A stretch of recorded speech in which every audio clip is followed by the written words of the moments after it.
hours ago, we cleared the site of all personnel, and of course our flight controllers came on console, some of them sitting in the building behind Dan and I. And as Dan mentioned, the range team was deployed. They are standing by in the Gulf Testing to make 1 sure 2 3. that the booster has a clear to return back to here at the launch tower, but also they're located in the Indian Ocean, standing by to make sure that the target landing zone for the ship is also clear as well. And then we knock out a whole bunch of things in the hours before launch. We do an alignment on all the guidance, navigation, and control. We did tank purges, pressure checkouts, make sure we were ready for prop load, check the booster, quick disconnects, and the ship one. We demate the chopsticks. We actually do a little wiggle check on them, make sure we have control, as we're going to be using those for catch. Load up all of the hydraulics that are on the tower, and then we did the initial locks and methane chills, getting them ready for prop load. Now, speaking of prop load, we conducted the go, no-go poll for prop load at 3:30, so a little bit less than an hour ago. All was good there. Well, let's see how this one goes, chat, shall we? The LOX load on the booster started at T-minus 45 kind of excited. minutes, and fuel started at T-minus 43 minutes. Here. Booster fuel will start at T-minus 41 minutes, and then locks on the booster started at T-minus 35. So that will all wrap up at T-minus 3 minutes and 20 minutes on the ship side, and at T-minus 2 minutes and 50 seconds on the booster side. So everything is looking good. Propellant is loading. Yeah, looks like we're about half full of everything on booster, 3/4 of the way there on ship. Looking good for a launch today. With that, though, let's jump over. Let's check back in with Jesse real quick and all of our teams out at Hawthorne. Thanks, Dan and Kate, and great to hear the updates with the vehicle as we prepare for liftoff. There is a lot more people here, as expected. All right.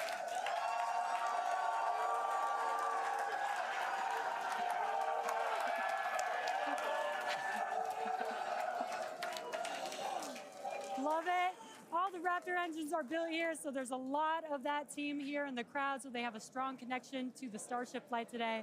Every flight test gets us closer to a fully operational Starship, which gets us closer to our ultimate goal to make humanity a multiplanetary species.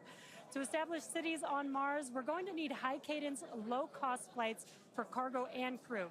As the only fully reusable rocket with this kind of capability, Starship is the only vehicle in development that will be able to unlock our multi-planet future. Starship uses a first-of-its-kind on-orbit propellant transfer to refuel in orbit in preparation for these long trips. With milestones like ship catch and in-orbit prop transfer coming up, 2025 promises to be huge for Starship and our journey to Mars, with our first trip currently planned for the end of 2026. Between the reusability, low cost, and heavy lift capabilities, this all comes together to help us deliver up to 100 people at a time to destinations both near and far, and to deliver payloads farther and at a lower cost than any other vehicle. We'll be able to launch more massive payloads than anything else flying or in development today, capable of sending things like giant space telescopes or the next generations of space stations into orbit on a single launch. So while today's flight is just a test, the future is much closer than we realize. But one flight test at a time, so let's head back to Dan and Kate for a closer look at Starship. Thanks, Jesse. Starship features two major parts: the ship, which has 6 Raptor engines, and the Super Heavy booster, which has 33 Raptor engines. The Raptor engine is a reusable methane-oxygen staged combustion engine that powers the Starship system and has twice the thrust of the Falcon 9 Merlin engine. Now, just like we saw flights 1 through 6, the current iteration of Starship is an experimental vehicle flying for development. As we mentioned earlier, today's flight is debuting a ton of upgrades that we've had in the works in order to increase Starship's reliability and performance. Several of these upgrades will also unlock our ability to fly longer missions, something that we'll want to do as we start doing orbital flights around Earth. And then to get an even better sense of just how big Starship is, we can start here. Let's take a person about 2 meters tall. Towering over that, you got your Millennium Falcon clocking in at 35. Just above that, we've got a Falcon 9 rocket, payload fairing attached, double that height, you're up at 70 meters. And then topping it all off, nearly twice the size, it's a fully stacked Starship up to 123, got 2 meters taller. Altogether, the ship, 52 meters, super heavy boosters, 71. And what's super fun is we're going to make ship and booster even taller in the future. Which is crazy, because turning around and looking at it and thinking that it's going to be bigger, that's mind-blowing. Make the ship as tall as the booster. Now, moving up the rocket, the ship features 6 Raptor engines. 3 optimized for sea level performance and 3 optimized for vacuum performance. Raptor Vacuum, or RVAC, is a similar design to the Raptor engine, but features a larger exhaust section and a larger expansion nozzle to maximize the engine's efficiency in space. Our upgraded ship that we're debuting today carries about 300 more tons of propellant than the last flight's ship, bumping it up from 1,200 metric tons to about 1,500 metric tons. It's a lot. The ship is designed for vertical takeoff and landing on any hard surface. Now, the ship is also outfitted with newly redesigned forward flaps that are used to aerodynamically control the vehicle's attitude during atmospheric flight and enable a precision landing. The new flaps are lighter and positioned more leeward or away from the heat shield. Now, to reach full reusability, the ship has to be able to survive re-entry not just one time, but multiple times. God, I hope this flight goes well, chat. I really do. I'm really crossing my fingers here. Every single flight, Like everybody else. that requires no refurbishment between flights. Now, the heat shield is composed of thousands of hexagons. Cross your fingers, chat. They're designed to insulate the vehicle during that atmospheric entry where temperatures ramp up to as high as about 2,600 degrees Fahrenheit. A rapidly reusable heat shield has never been flown in history, so continuously improving this, flying new experiments, those are all key focuses of all of our flight tests right now. And in between the first and second stages is our hot stage, which we saw in actions on flights 2 through 6. The hot staging maneuver is when the upper stage engines are ignited before the booster engines, before those booster engines are completely cut off. With hot staging, the rocket never stops accelerating during separation, so it's more efficient than traditional stage separation. One of the hallmarks of Starship flights are the incredible views that we get throughout flight, of course, courtesy of Starlink. Every day, we're working to expand the Starlink network both on Earth and in space. Here's Jesse with more. Fans of Starship may know that Starlink enables us to bring you lots of unprecedented views, both from space and here on Earth.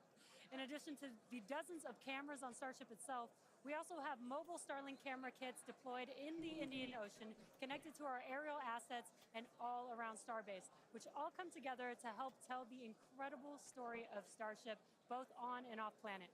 Thanks to Starlink, Starship is capable of streaming more than 120 megabits of real-time, high-definition video and telemetry in every phase of flight, providing invaluable engineering data to help engineers rapidly iterate across all systems. And all of that streaming data will be put to good use with the more than 30 cameras on the vehicle for today's flight test. Starlink is the world's largest satellite constellation, operating in low Earth orbit to deliver high-speed, low-latency broadband internet, providing access to people around the world, many who have never had connectivity before. Starlink now serves more than 119 countries, territories, and other markets. And here at SpaceX, we've been developing Starlink's communication capabilities not just for humans on Earth, but for astronauts in space. Our recent Polaris Dawn mission, we deployed a high-speed internet connection in Dragon for the very first time. Here's a quick look. Nice. Very nicely done, folks. Starlink is an amazing confluence of programs at SpaceX. So we have a whole corner of the company that owns and operates a multiple thousand satellite constellation to provide internet to people on Earth.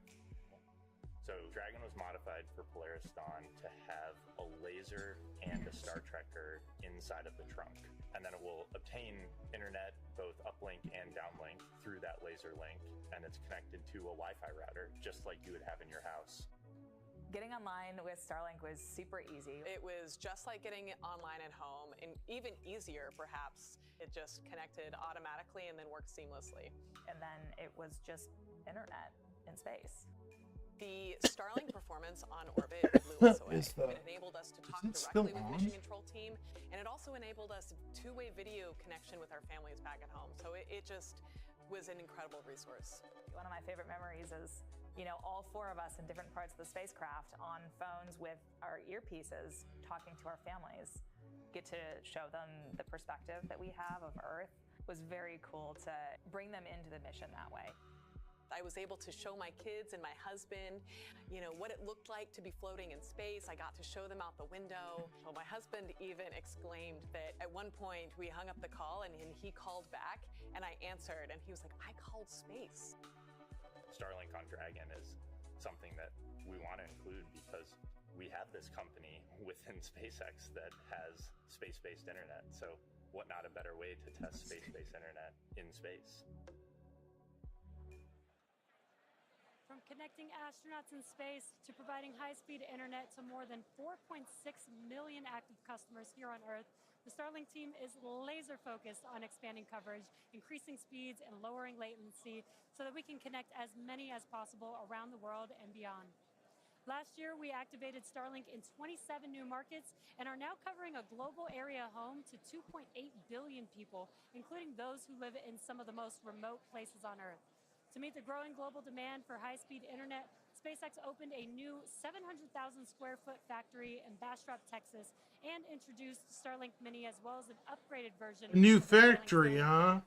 The SpaceX team also achieved an unprecedented launch cadence, conducting 134 Falcon launches, with 89 dedicated to expanding the Starlink constellation.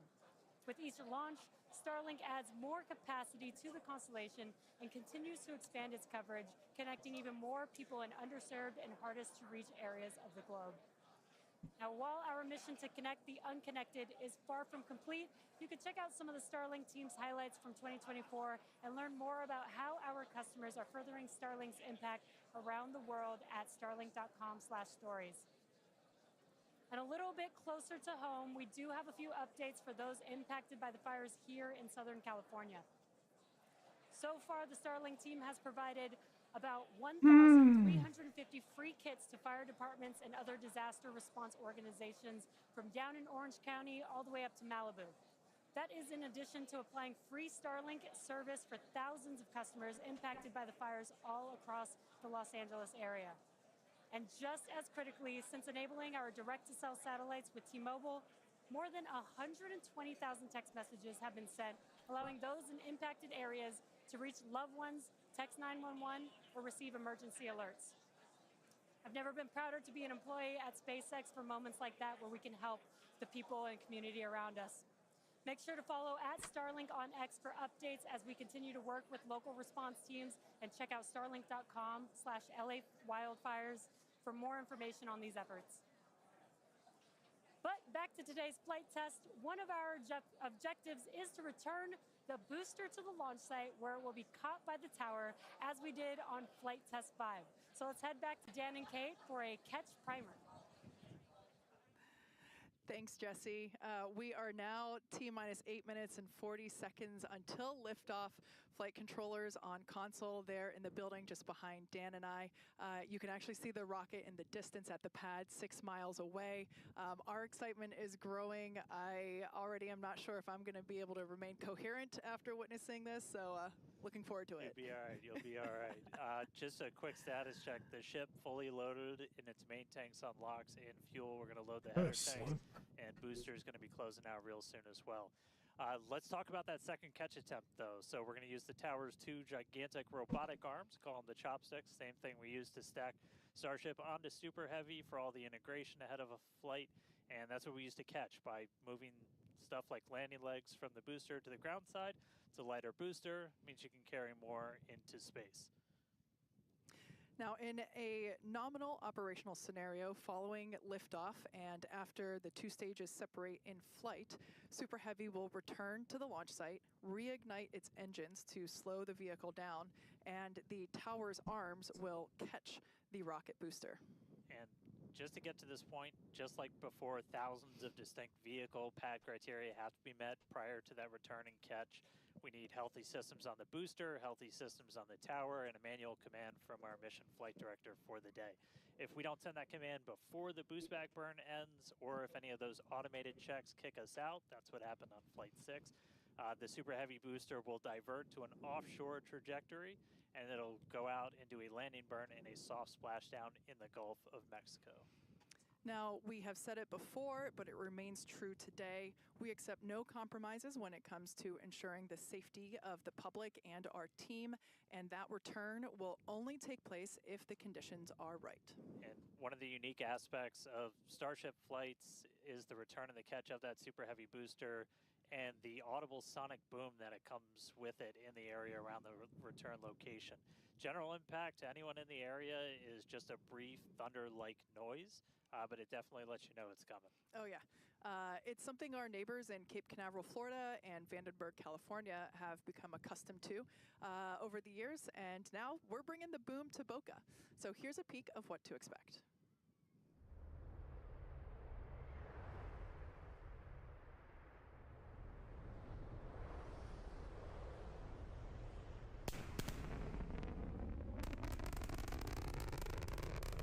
This was Flight 5, I believe, right?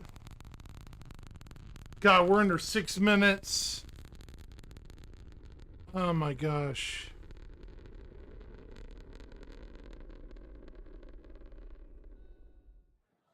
As I mentioned earlier, we have Starship, Raptor, and Starlink employees here fully invested in this flight test. And of course, many other SpaceX employees also here across our site supporting their teams. Their teammates. Every flight test has been pretty unique, and we're all very excited for another round of firsts, but I'm pretty sure the crowd is looking forward to potentially watching those chopsticks catch another booster. So let's see how excited they are today.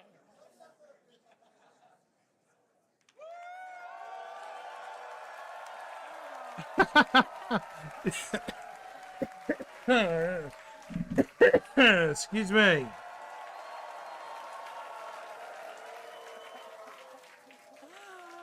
Just under 5 minutes to go. We are all very excited here. We're going to send it back to you at Starbase for the final minutes of the countdown. Kate and Dan. All right, thank you, Jesse. So if you just tuned in under 5 minutes ago, you picked the right time to do it. Just a quick status check. So we're almost fully loaded on the booster. We'll be fully loaded on the ship, fully loaded on the booster coming up soon. Our range team just reported that we're looking go in the range. That's super important. Great Our news. security guys. Yep. Mike, Kyle, Nick, the whole team out there in the elements, making sure everything's clear, doing a fantastic job. And we are coming up on 4 minutes and looking good for launch. Yeah, certainly exciting. Now, we do have an opportunity to hold at T-minus 40 seconds if necessary. This is a chance for us to perform additional checks if necessary.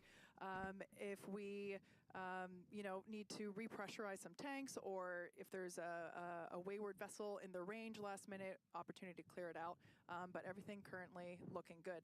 Now, once we pass T-minus 40 seconds, a number of events will occur in rapid succession. The ground spin and ignition systems come up to flight pressure. The ship will go to internal power. After that, the quick disconnect, or QD arm lockout, is removed in preparation for retraction, which will happen shortly after T0. And yeah, once we pass T-minus 40 seconds, we do have the ability to recycle the count under certain conditions back to that T-minus 40 second mark and hold there to assess what happened and assess opportunity to proceed again to T0. Yep, we've used that T-minus 40 hold a couple of times. Boat's usually one of the items, but we aren't tracking anything right now that would cause us to hold there. We can hold there for several minutes. Main thing you're watching at is you kind of set a clock because your temperatures will change and the fuel in the locks, everything pretty quickly. So you've got a couple of minutes that you can hang out and figure things out. There are items that if we pass them, we're scrubbed for the day. One of the main ones is that flame deflector at the bottom of the launch mount. Water begins flowing for that at the T-minus 10 second mark. If we scrub at any point after that, we'll be done for the day. And then teams will need to refill the deflector as well as all of our prop that we use to load on board the vehicle. It's pretty much just under 11 million pounds of prop setting on that thing right now. And we can actually recycle in about 24 hours now. Which is incredible given the sheer volume of propellant that is on board the vehicle there on your screen. All right, coming up on the 2-minute mark. Again, a lot of ambitious things on the plate for Starship today. T-minus 2 minutes. New ship, new year, a lot of upgrades, doing a lot of ambitious things in space this time. Our first payload deploy, relighting a Raptor engine. We're looking good. So as we mentioned before, we have an opportunity to hold at T-minus 40 seconds, not tracking any issues at the moment that All right, come on. now. So fingers crossed we can pass through that checkpoint without stopping. But the folks on console are continuing to evaluate the launch commit criteria, making sure that the winds are within limits as well as any other weather restrictions. But man, compared to yesterday, this is a textbook gorgeous day. Oh yeah, little breezy today, but we got clear blue skies for a launch today. Not 1 minute, At this point, all the 15 seconds. on the vehicle, we've closed everything out. We're doing our final thrust vector control, our steering for the engine checkouts. Once we hit the 30-second mark, we'll hear the flight director give. Hey, V-Sin, what's up, man? So we're under a minute.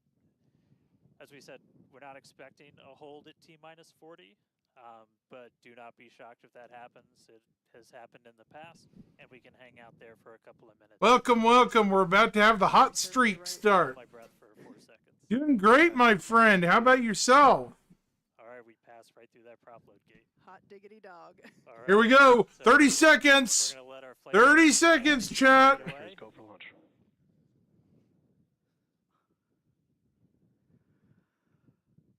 20.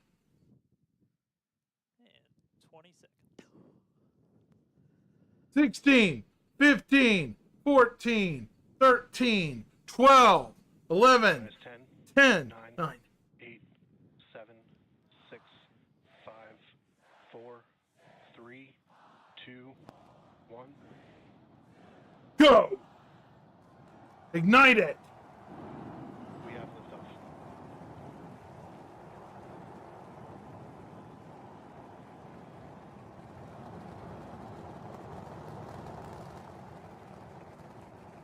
The vehicle's pitching downrange. Look at her fly!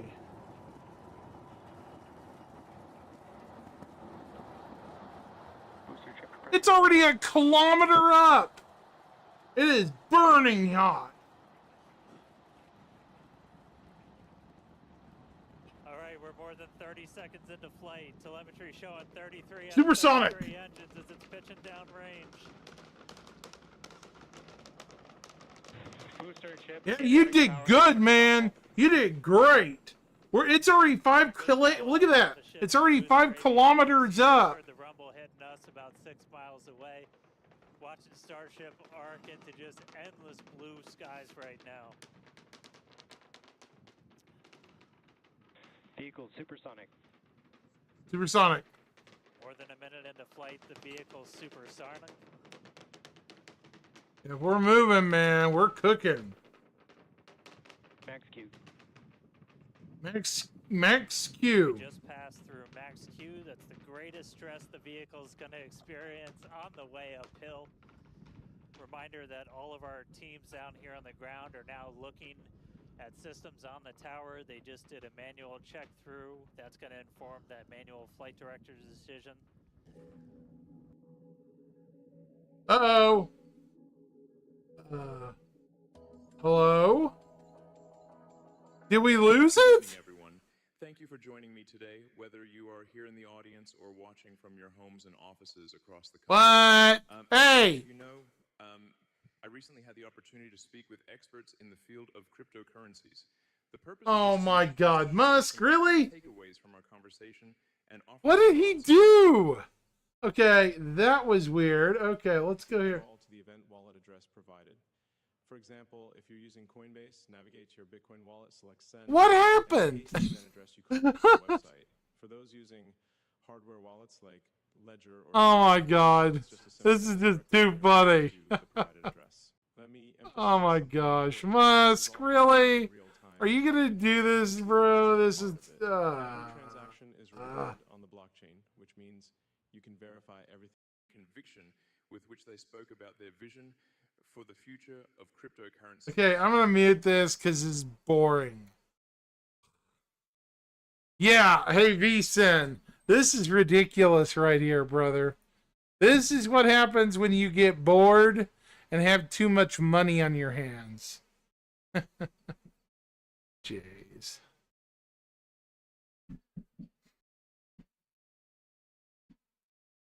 What just happened? Okay, okay. I'm just... Where's the actual rocket launch? Dang it.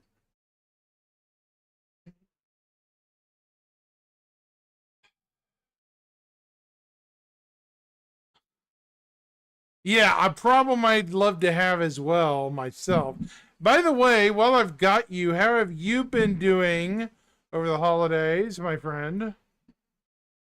I have not seen you in quite some time. Like, I think the last time you were in my chats was back in June or July. It's been a while. How have you been?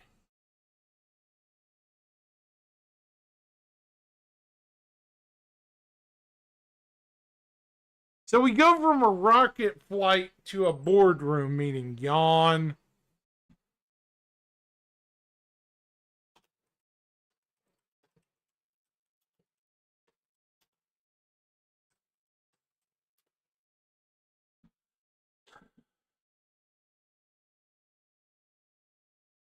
There, dude. Gotcha.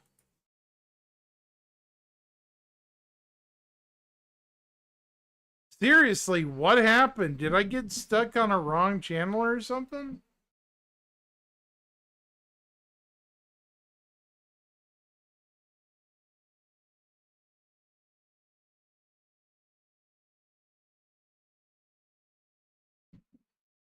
I'm beginning to think I got cheated, folks.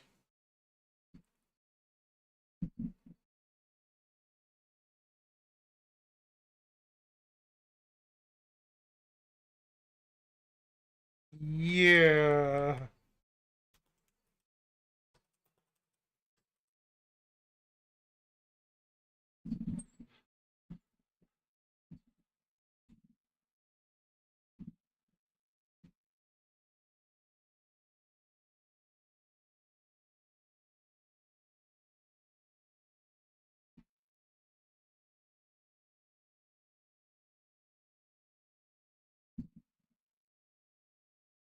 A drone? Ah, cool. That's awesome. Yeah, it's been at least since April, I want to say. April, maybe? Okay, that's not the right channel. Let's try Everyday Astronaut. There we go.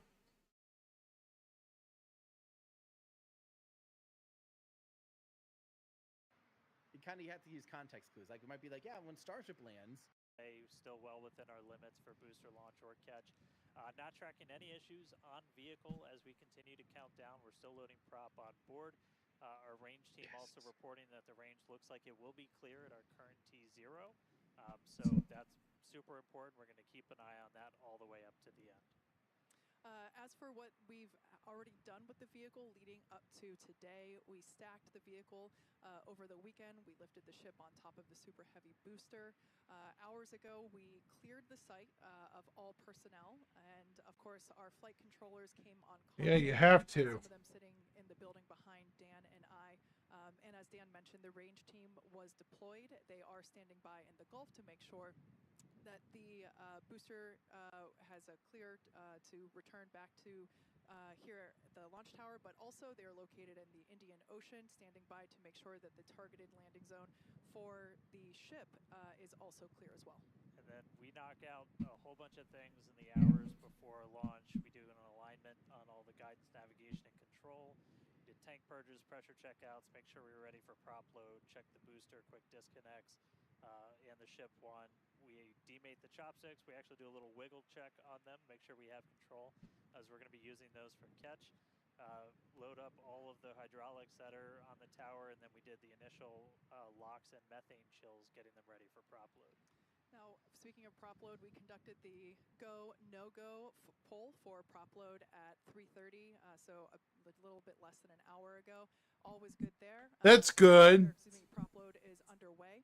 All right, thank you. Two feeds together. So we'll have our 4K feeds here for you. We'll bring up SpaceX when it makes sense. Yeah, when it makes sense. Just as a thank you to you guys, we do have sense. It's pretty much just under 11 million pounds of props. Before we get going here, we right are now. T-minus. You're going to notice our clock is a little bit ahead because that's what I'm going to be seeing. Our clock's real time. It's synced to my eyeball real time. We're bringing in the SpaceX feed, but the SpaceX feed, of course, is going to be a little bit behind. So we're still going to be listening in a decent amount, and we're going to be using that as information. And then we'll bring the two feeds together. So we'll have our 4K feeds here for you. We'll bring up SpaceX when it makes sense. I'm going to take you guys outside, but first, real quick, just as a thank you to you guys, we do have 15% off of our heat shield collection over at the shop, everydayastronaut.com/shop. Use coupon code Starship, all one word, all lowercase. We have our new heat shield long sleeve button ups, our heat shield button up. Take 15% off. Starship, all uppercase, all one word. And also we have like our heat shield water bottle and our mug. And go to astrooawards.live and come see us in Austin. But let's go outside right now. We are hot air balloon with a bunch of mesh platforms to the best. So it's like an aerial drone deployer, right?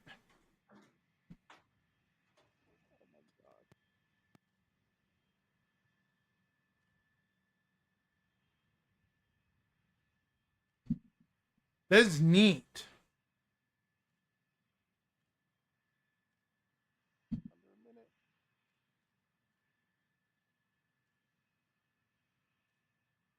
Very neat.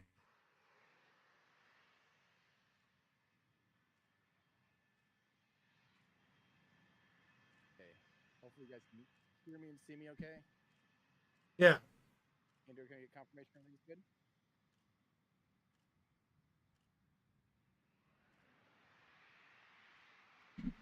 Okay, flight directors go for launch. So here we go, guys.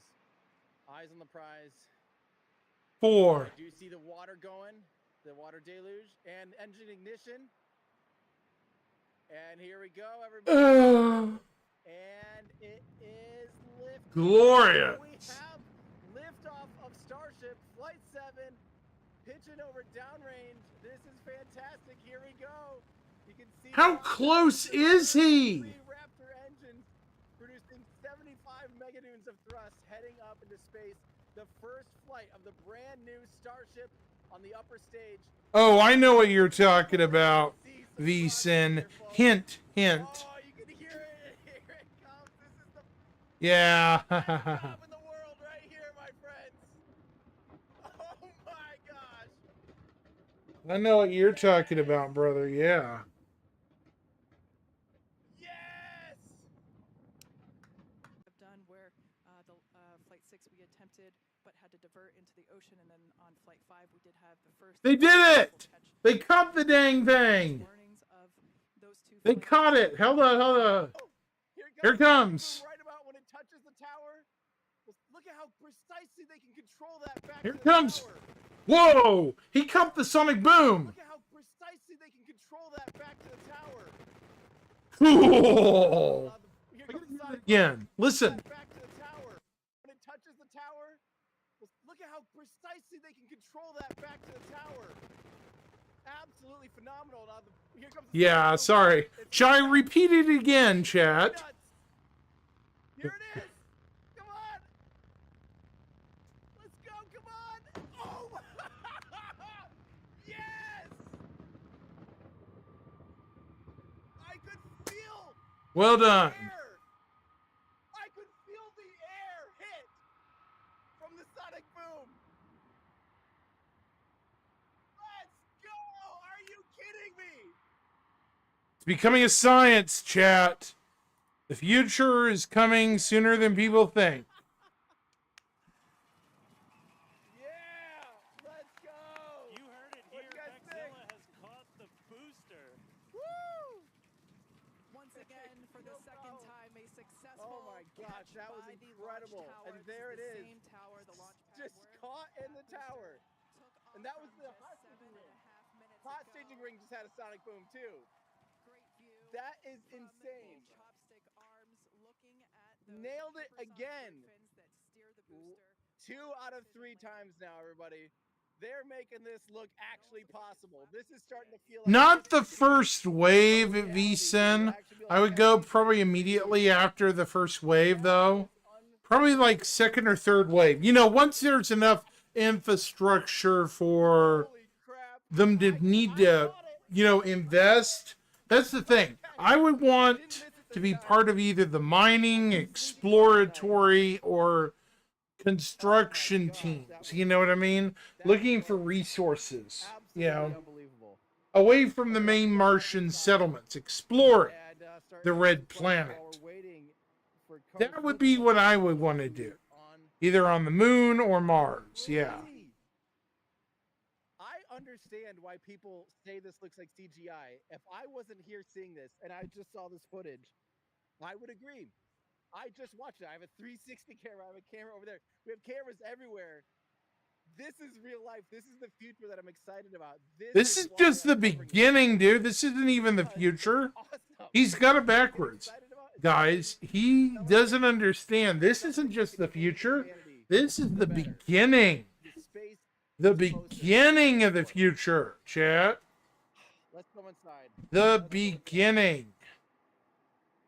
Ship engines is The only way to go is up from here, chat. The only way. That ship engine cutoff time. So just waiting to hear. So LOL. we've got booster back, booster on the launch tower in the chopstick arms, but we are waiting to get an update now on the ship. As we were expecting ship engine cutoff about 40 seconds ago. We saw some of those engines start to go out prior to that point. And so right now we are just standing by to try and get the latest word on where we are with ships. So stick with us for just a couple of minutes as we do some updates. Now, if you just recently joined us, you might want to hit rewind and go back about 9-10 minutes ago to when Starship lifted off from the. That is essentially telling us that we had an anomaly with that upper stage. So we were just coming up to the end of that ascent burn for the ship when we stopped when we started to lose a couple of the engines. We saw those dropping out, and then we did lose telemetry from the ship. So that means we didn't have contact with it. So at this point, we are assuming that the ship has been lost. Oh no! Brand new vehicle, essentially. This was FUBAR! So FUBAR, folks. It went FUBAR. Learn as all those systems. Some sort of anomaly, VSyn. But at this point, it went FUBAR. The upper stage of the but ship. hey, So, hey. again, we're gonna listen. I'm gonna pause this. We're learning. This is only the 7th, not even the 10th flight of this rocket system. This system is new. There's going to be bugs galore. This isn't the Falcon 9, which last year flew 148 flights, folks. This is a brand new rocket system that's only flown this many times, including this flight. So there's going to be hiccups here and there, which is why I'm glad there's no people on it. And I'm glad he is, because it's preventing other people from doing it and making a costly, or in other words, a tragic mistake. The last thing we want to do is have a death of an astronaut or crew again. So we always knew that excitement is guaranteed today.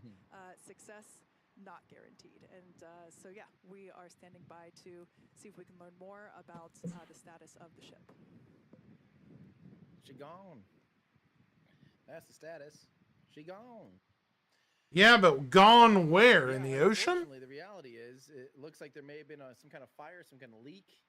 And they're going to learn from this. Of course, that's how SpaceX operates. You know, sometimes it's 2 steps forward, 1 step back. I do want to say, to take note here, guys, CRS-7, the 7th commercial resupply mission. Exactly.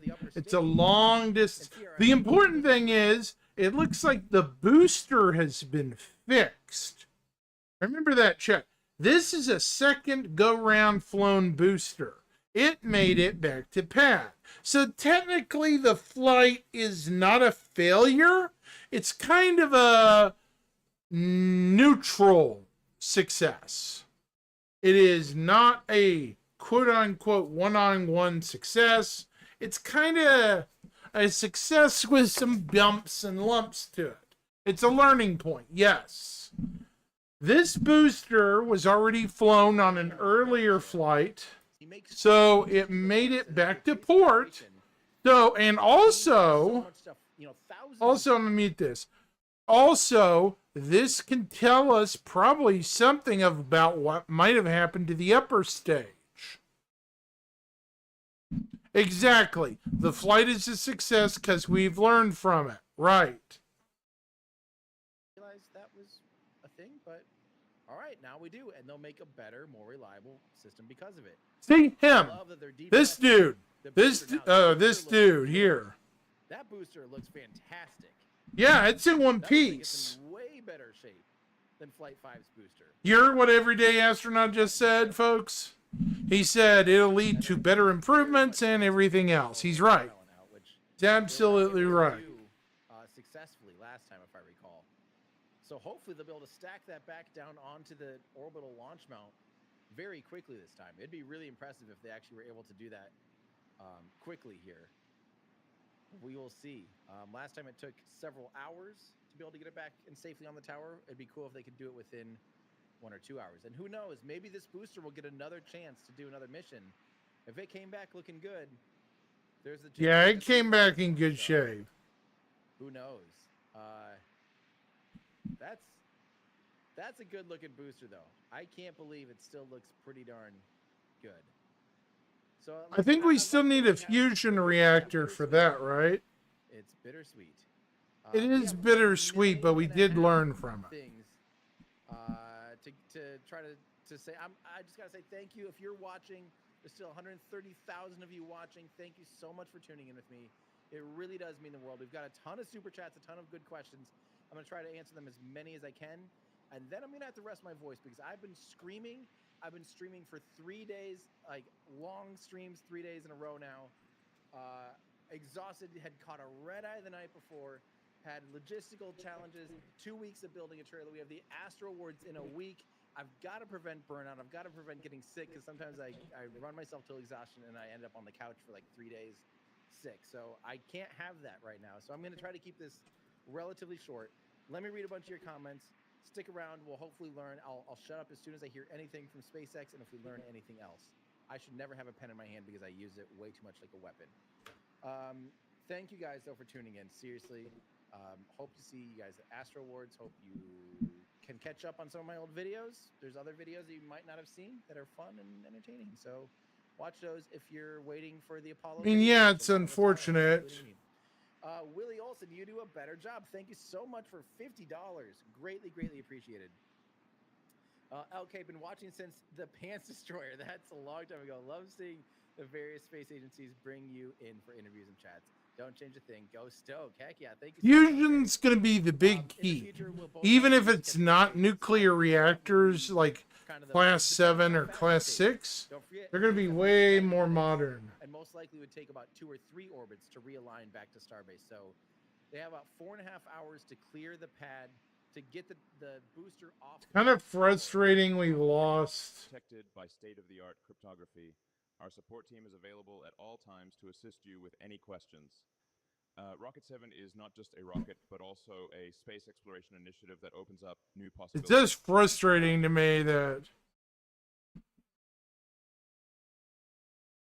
Did it blow up?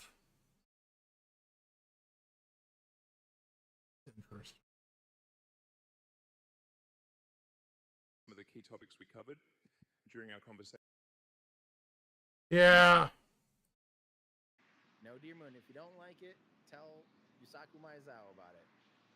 Juicy Sorry, steel was supposed to withstand the heat from reentry using crying holes. Is steel now just dead weight, having to also use those shielding panels? So no, because if you had a lower melting point metal like aluminum, you'd have to use more heat shield to counteract that. You'd have to use a thicker, heavier heat shield. So the trade study is that because it needs to survive reentry, you can use less heat shield. So yes, steel is heavier than aluminum, kind of pound for pound, or meter by meter, whatever you want to say. Steel is heavier, but it can natively handle a higher. It's definitely frustrating for SpaceX, I'm sure. But hey, they have more data to use. Maybe something went wrong. Something critical didn't work out right. We're gonna hear from SpaceX here any second. You know, something obviously did not. Of the ship at this point in time, Hold we on. confirmed that we did lose the ship. However, Starship, the total vehicle, did have an on-time liftoff at 4. Disconnected during that stage separation. The booster came back for a successful, the second ever booster catch at the launch tower, which was pretty incredible to see. Yeah, it was great to see the booster come down, but we are obviously bummed out about ship. It looked like we lost contact with it a little under 8.5 minutes into flight. That's roughly when you start to get to that main engine cutoff. We obviously need to go through all the data. It's going to take some time. In the next hours, days, we're going to figure out exactly what happened, come back, fly the next one, get even farther. Reminder, it's a test. It's a flight test. It's an experimental vehicle. So we'll figure out what ended our day today and make sure it doesn't end our day tomorrow. So as we do that, we're going to continue to provide you updates on our X account on SpaceX.com. So just continue to tune in there as we. Yeah, I'm kind of curious what happened. Exactly. Chat. So for now, we are going to wrap up our webcast. We'd like to thank the folks in the county for supporting the launch. Yeah, no worries. I'm glad you could stop in, VSen. It's been a pleasure seeing you again. You have a good night. Thank you, Kate, for coming down, doing this with me. It was great to have you here. I'd do it again in a heartbeat. All right, well, that'll do it for us. We'll see you guys at the next Starship flight test. Holy crap. Breaking news. Someone in Turks and Caicos, they could see the breakup of this thing. I'm going to send this off to... What? Somebody in Turks and Caicos can see the breakup? Without exploding stuff. This almost has to be... I don't know what else this could be. I don't want to speculate 100%, but I'm going to speculate 100%. Turks and Caicos would have been pretty much right on... Wow. Hang on, I'm looking at it here. Show us! That has to be what that is. Show us! Blowing up. Like, you can see the... Hey. That is crazy. That is... Dude, don't hog it. Show it, dang it. Let me see on a map, map.google.com, and we'll be pulling that up. Where's Turks and Caicos again? Turks and Caicos. I believe it's pretty much right in line with this. Yes, that is gotta be it. That's gotta be it. Go ahead and hit play on that. It is a video. Oh, shoot! No. Re-entered. Yeah, it fell apart. In pieces. That is very much a breakup of the entire vehicle. Yeah. Wow. Quite the show, and that, my friends, is why they don't overfly populated areas. So hopefully we don't hear of anything bad happening. There is a little bit of a barbecue fire going on if anyone wants to get their hot dogs and burgers up there on that quick disconnect plate. You could fry up a little bit of a delicious dinner. But yeah, that is why they have these flight corridors where they purposely do not overfly land with populated areas with humans. So if something like this happens, especially in these early days as they're trying to figure it out, yeah, they definitely don't want to have pieces of debris raining down on Yeah. people. So I know Totally there's understand that. That's for sure. landed right on those people. We'll have to see and make. I hope that there wasn't any debris that landed anywhere near people, but if it followed the flight path, hopefully that stayed clear of hitting anyone or potentially hitting anybody. So please tell me. Wow, I really, really hope that is didn't hurt anybody, because that they take this stuff very seriously. If obviously, yep, another one, another shot of this. Hang on, we're gonna keep bringing these in because these are absolutely crazy. Yeah, lots of reports from the islands, from the Caribbean, of this thing re-entering. That would have been a crazy show. This one's even wilder. This thing totally broke up. I don't even know if they got to flight termination system before it broke up. But at least it didn't stay in orbit. This is why they have exclusion zones, my friends. This is what exclusion zones are for. Oh Lord. This is from user Cam10 on X. Wow. Yeah, it's falling apart, breaking up in the atmosphere. You would think that was like the end of the world. Something like that, but wow. Yeah. This might be bad for progress for spaceship, for the spaceship, for Starship, my friends. This might hinder some licenses for the next one. They're going to want a full report on this. This is going to be a full accident report, full mishap report. Remember earlier in the stream when I said I expect 12 plus or minus 3 on average, one a month. It's because of stuff like this. There could be like a 3 or 4 month hold where we don't see another Starship launch until they figure that out and file the entire report and get the sign off on the FAA before they can fly again. And then by the end of the year, they're getting down to 2 or 3 a month. It could all average out to that 9 to 15. But that's wow.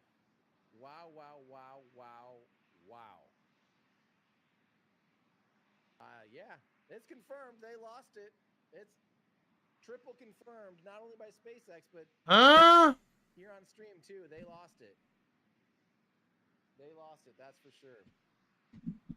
Hang on, let me tell my team here something real quick. Hey team, if anybody's got the capacity, can we start bringing in clips from anything that we can from a Zcam and stuff? We'll see. I'm gonna also try to sign off here soon. My voice is exploding, probably because I'm yelling. Is it possible to start downloading our clips on the air before we lose all the, not for replay, but just keep that moving? From like the Zcams and stuff. Yeah, what was that? Well, yeah, stop rolling it like this.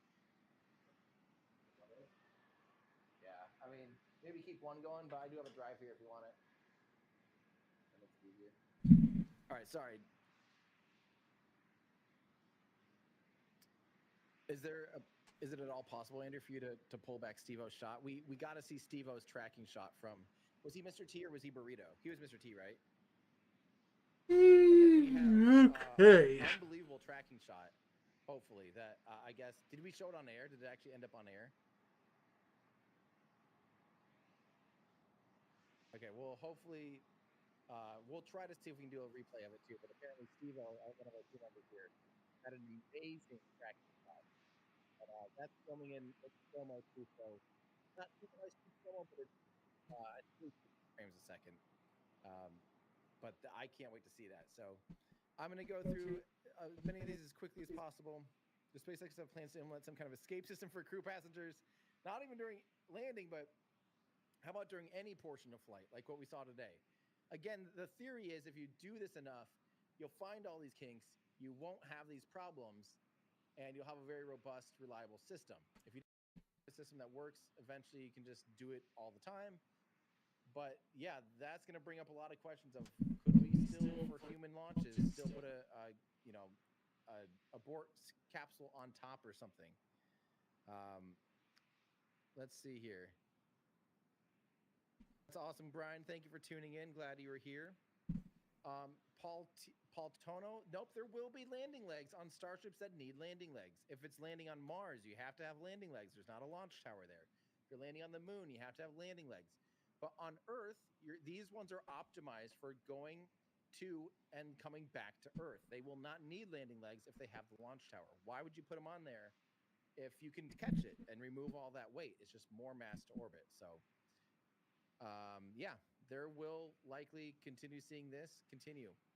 How fast could we get to outer planets from Bartos and beyond with 1 to 2 ton probes using stripped down starships as a kick stage? Quickly. It would be, yeah, if you just stripped down Starship and just threw a 1 ton probe and then did like a, Jupiter gravity assist, I'll bet you could get out to like many percentage, like 3 or 4% of the speed of light or something if you do it like that. That would be awesome.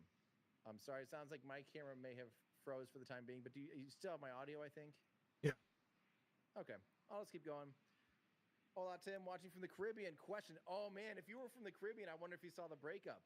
Sputnik 65. Let's see if Sputnik 65 is still in there. Crewed Starship emergency escape system after launch. Yeah. Hello, Smithy Joe Bob. How are you today? Beforehand, I have a video about does SpaceX. Yeah, SpaceX unfortunately had a oopsie day.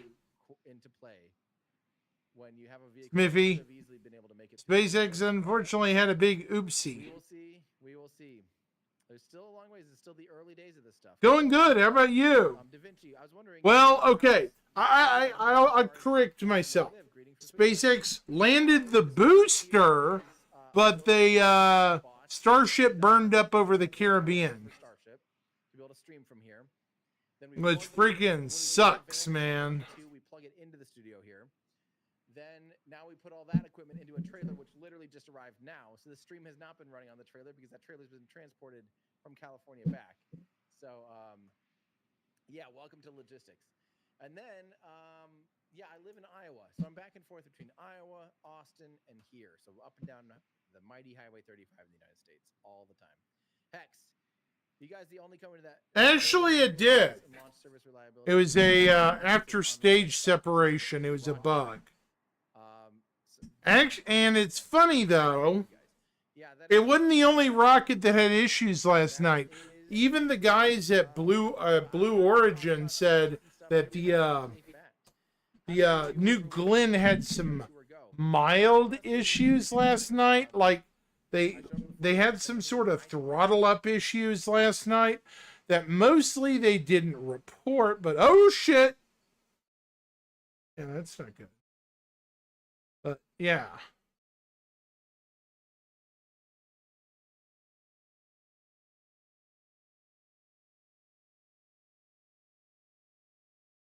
Factory tour where I give them the footage and say, let me know what I can and cannot use, and what we got is what we see. I mean, I don't really care who does what. It's just Tim, I said something unkind in the chat on IFT6. I apologize. We're out here trying to be better humans. You are a great example. Thank you so much, Terry's Workbench.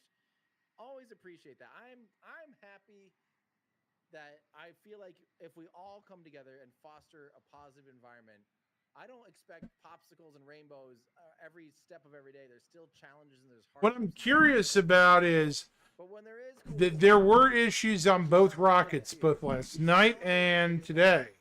So will they ground both rockets, which I'm hoping not. You know, we need to keep this development going. Maybe under supervision, but I don't know. Starship sucks. It didn't make it. It didn't even do its thing. It sucks.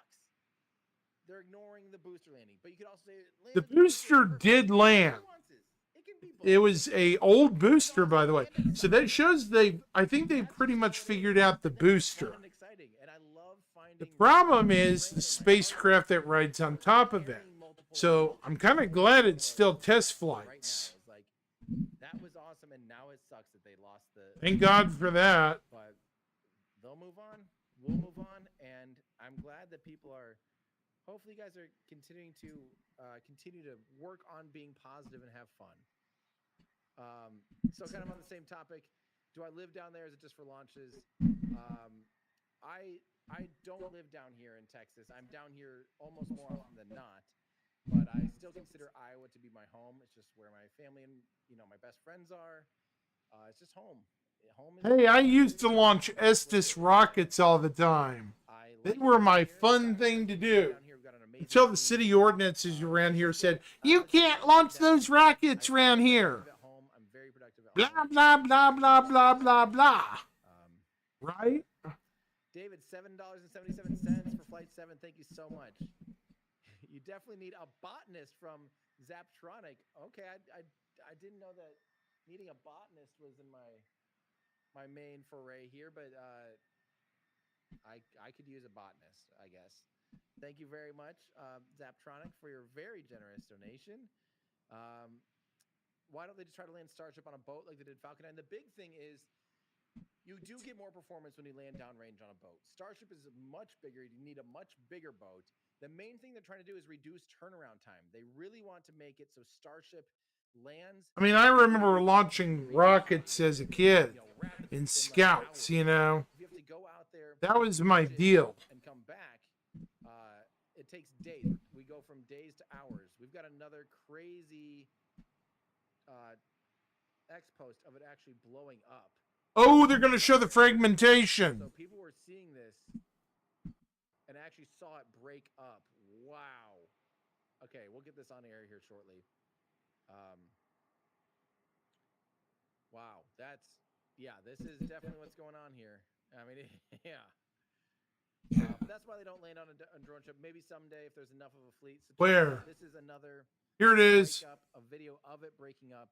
You could see Starship though up until this point. That is beautiful, and there it goes. That is the moment they lost it. Fully lost it, and now you just see chunks of debris re-entering. Wow. Wow, wow, wow. Wee wa wawa. Crazy. Do you think SpaceX will have a valid... I know. They took away everything in all those programs. I hate it. Humans. Yeah. Habitat. JB, BE4 is greater than Merlin. I think by most, besides thrust to weight ratio, BE4 is more powerful, more efficient than Merlin. It's a great engine. It's an awesome engine. Merlin's still a higher thrust to weight ratio. There for a while, I had. Don't underrate. What was it? It's Shoot. unbelievably reliable. But yeah, I would agree that in some ways BE4 is better than Merlin, and in other ways Merlin's better than BE4. This is from MTH 5000. Stoke might prove you wrong and launch when they say they will. By the way, I have a final interview to work with Stoke. Please wish me luck. That's amazing. I would love if Stoke proves me wrong by saying if it's going to be 2 years and they do it in 2 years, they would be the first. They'd be like the very first. That is awesome. I'm sorry, I'm new to this. Is this SpaceX's most powerful rocket? Yes, it is. Starship is Currently their most powerful. That took humans to the moon. It is the world's most powerful rocket ever built, ever flown, period. David Swenson, holy cow. Thank you, Tim, for all you do. Keep up the great work in spaceflight coverage. Buy the team some tacos. Yes, I am borrowing this guy off YouTube because he had the best coverage on YouTube. By the way, give the Everyday Astronaut a follow, Chad. He's a great guy. He's been doing excellent work for for rockets and stuff. I've come to his videos several times because they're fun to watch. In its place, we'll do a full review tour of how we do these streams. Not this particular stream. This stream was done in a different way. But yeah, you can't even start a campfire, Smithy, and that's the ridiculous thing. For space and aerospace, I love to hear it. You can't even do a dadgum campfire in Scouts anymore, much less anything else, because they're too afraid of you hurting your hand or some rubbish like that. Eastern Indian Ocean, cool time to be around. You're right. That is so cool. That is like bringing the world together. A German in Egypt watching American rockets that should have splashed down in the Indian Ocean. Yeah, very crazy. Thank you for watching. Any plans for landing Starship with landing gear? Seems like a waste dropping them in the ocean if they could avoid it.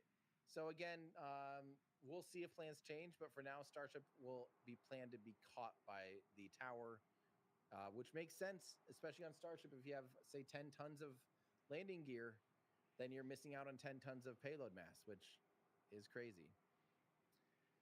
Productive procrastinator. How did I get in touch with Elon and Bezos? To be honest, both of them reached out to me, which is crazy. Yeah, that's what you gotta do in life. Honestly, is make great products and people will find you. I think that I've heard that said. I think Elon said that about like Tesla and Starlink and stuff. Is make a great product and people will buy it. And I think that's kind of the mantra I've tried to do with the. I'm gonna jump back to the official stream, see what's going on. Find it. So yeah. Let's see. Do you know? Based on a million pictures on social media, which we cannot show without the permission of the owner, it seems to be that there was a significant breakup of the ship in some shape or form. We are not sure at this point if it was the flight termination system or just some sort of explosion that lead to it. There's another fire from the booster.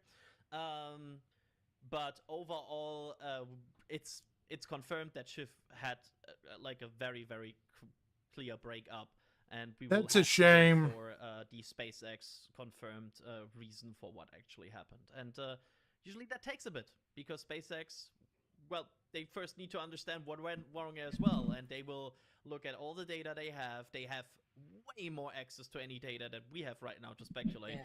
So, and SpaceX is good to show this. And look at this fire. Wow, that is a lot of flames.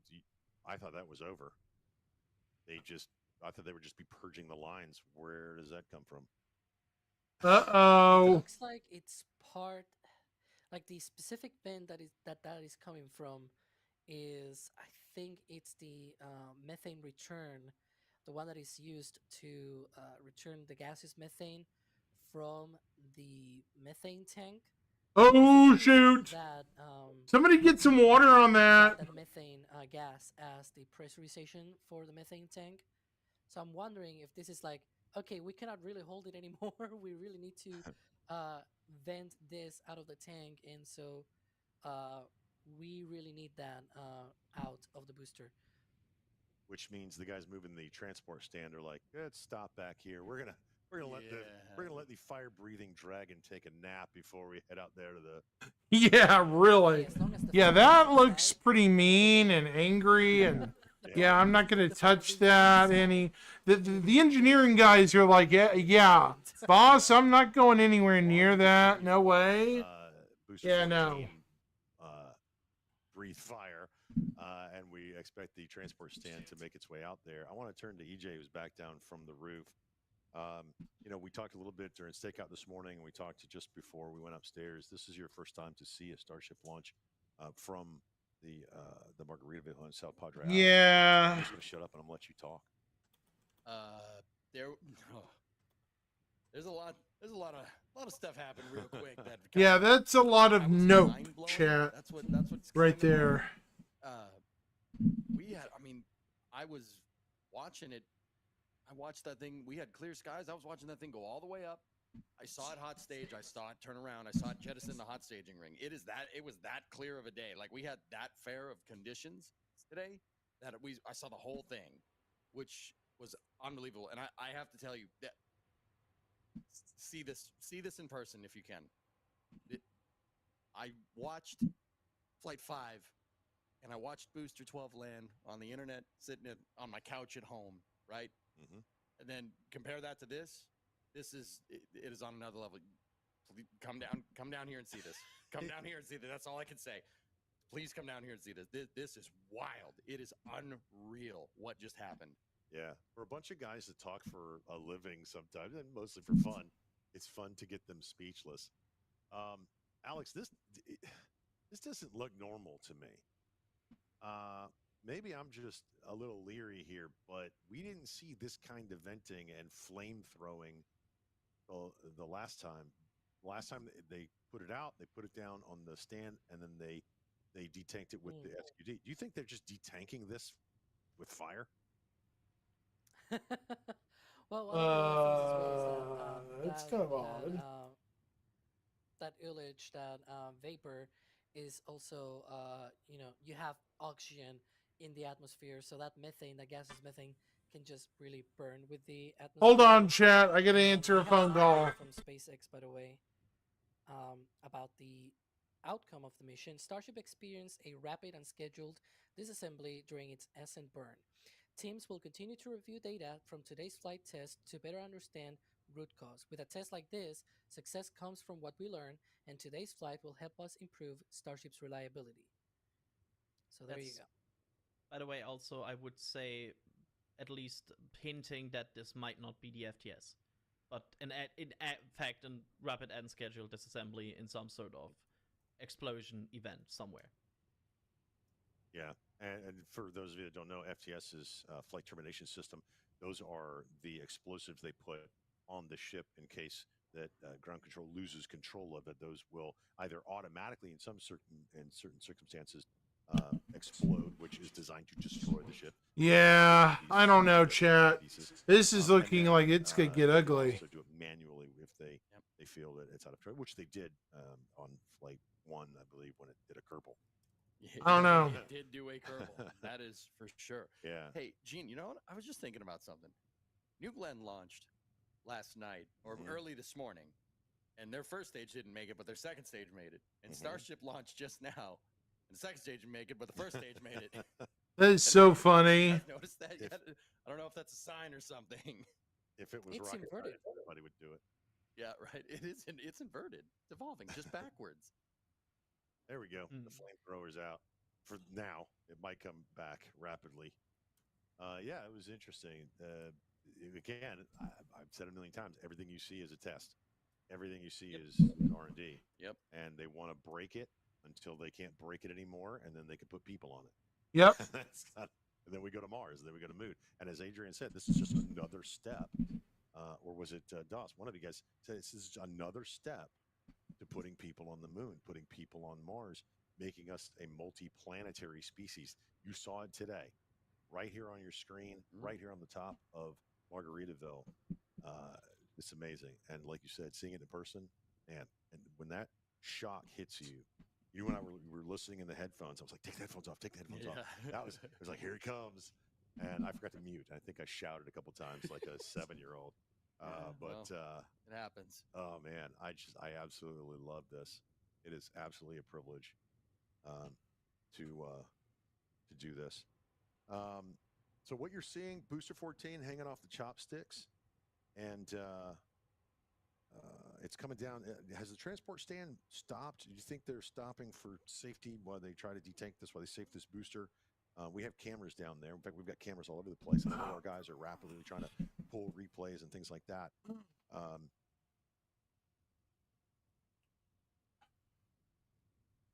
I think they're holding off. I think they're holding off until they get the go sign that the booster is safe, which would of course be the smart thing to do. You're not going to roll it out. Yeah. First. But I'd like to see them set this down, but it doesn't look like they're going to. It looks like they might be just trying to naturally detank this and then set it right down on the transport stand, maybe.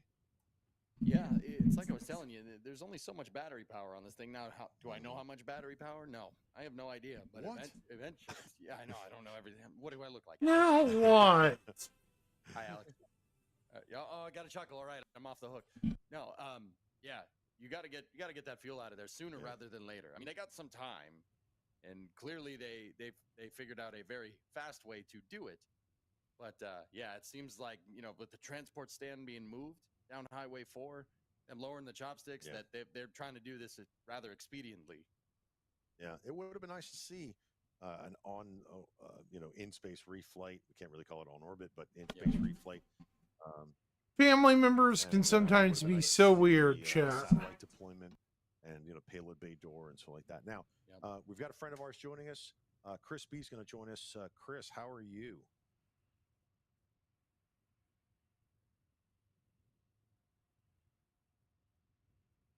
Say that. That's okay. Yeah. We can't hear him talking. That's okay.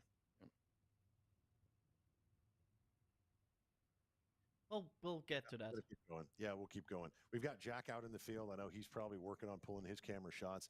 I know Doss is upstairs on the roof talking with Jason, pulling those camera shots. The tracking. I want to talk about the tracking. Oh man. that Doss did was absolutely stunning. And he's going to say, "Oh, I lost it a little bit." No, it was it was fantastic. Yeah. I Wait could till just you guys see it. watching the camera and you see Alex. Alex puts his whole hand over his face. You know it's good. He does because he doesn't want to scream. All right, Chris B, we got you now. Yeah, comms check. Just see if I can come in through first of all, because that Hey. didn't work first time round. 5x5, my friend. How are you? Right, I've got you on 1.1, but now I've worked this out. Yeah, chat is going crazy about ship. What we've done is we've pinned the 3 videos that are out there so far. There'll be more showing as well. It's hard to verify because when something like this happens, you get a lot of people who will take any kind of re-entry footage of like a satellite coming back down or whatever and claim that is the same thing. You gotta be so careful with what you show on screen. Also, you do need permission, and it is something that I'm experienced in. I know other channels, maybe some other channels we're showing them and they're thinking it's fair use and what have you, and that's probably fair, but it's something we have to do very carefully.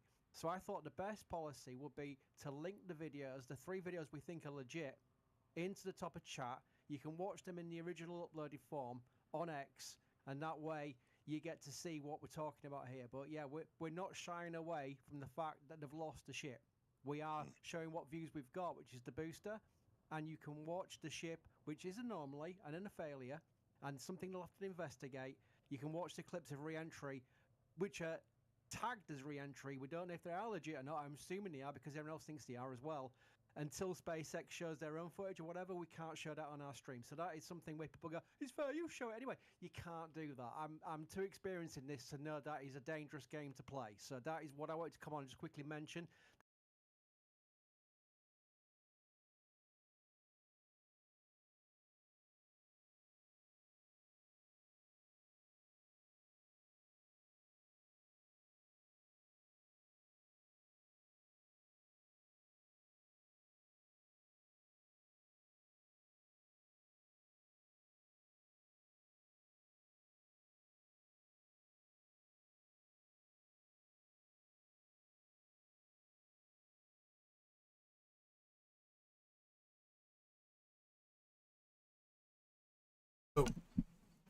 So, what did I think about the launch? Well, personally, I don't count this as a failure. As much as people will scream, but we lost the main vehicle. True, but remember, in the grand scheme of things, we also caught the second booster. The booster got caught and recovered. So, yeah. The booster was captured. It was recovered. It was successfully recovered. Albeit a little crispy from the, venting it was doing. So, who knows how much of that's scorched it.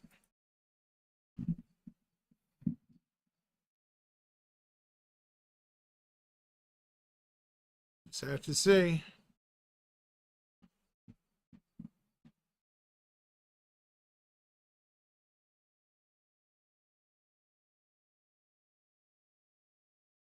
Yeah, it's hilarious to me. Mainly because I mean, people can say, oh, it wasn't successful. But it was. It was a highly successful flight for a test flight. Remember, we haven't even gotten test astronauts or anything on board. We're not even to the level of SLS with this rocket. Falcon 9, and nobody should be comparing this rocket to Falcon 9. Falcon 9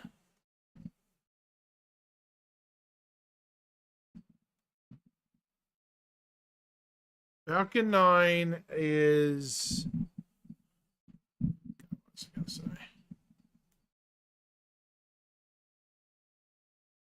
Darn it, I was gonna say something. Falcon 9 flew 148 times last year. 148 times. There's an enormous difference in capabilities between Falcon 9 and Starship.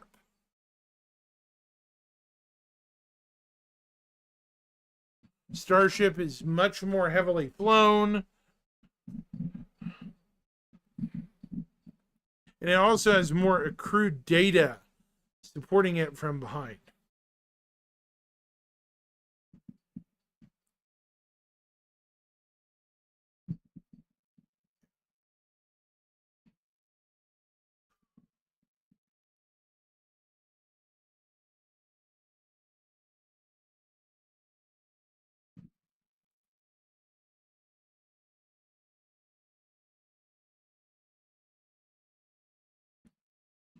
Okay.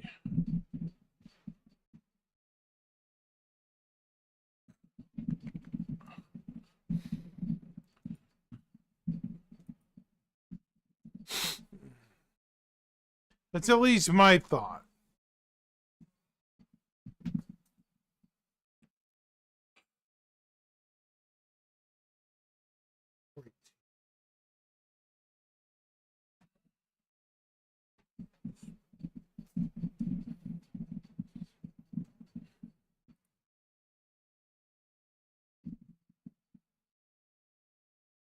Mm.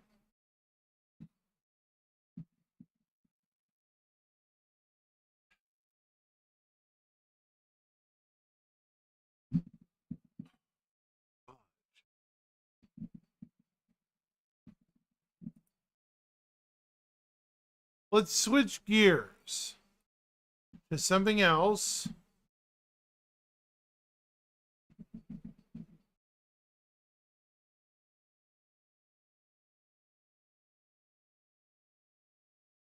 As much as I don't want to. Switch gears temporarily to something else for a bit.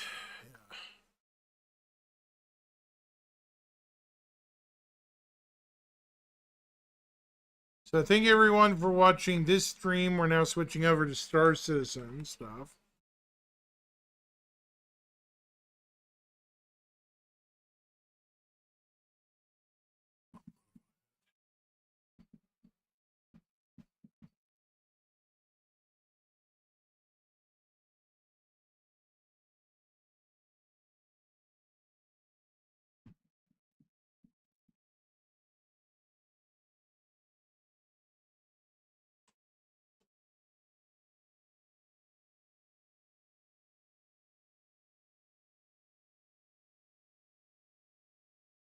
Here we go. All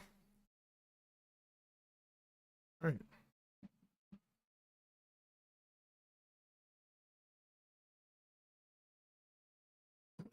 Sheesh.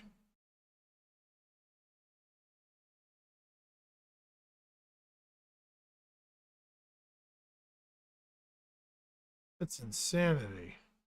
All right.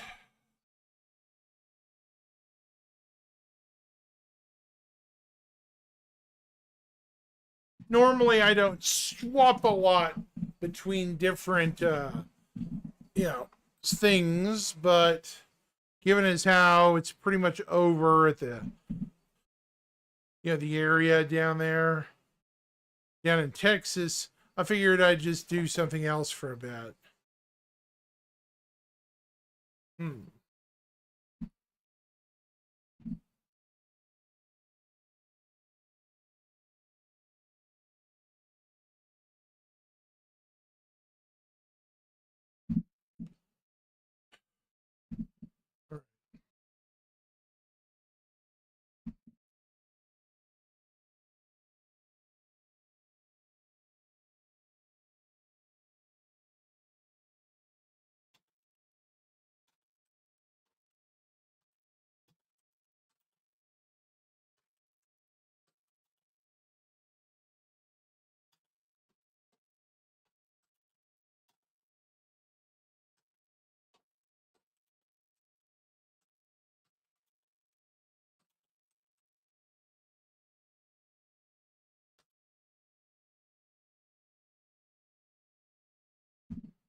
Yeah, I don't know. Some people are just.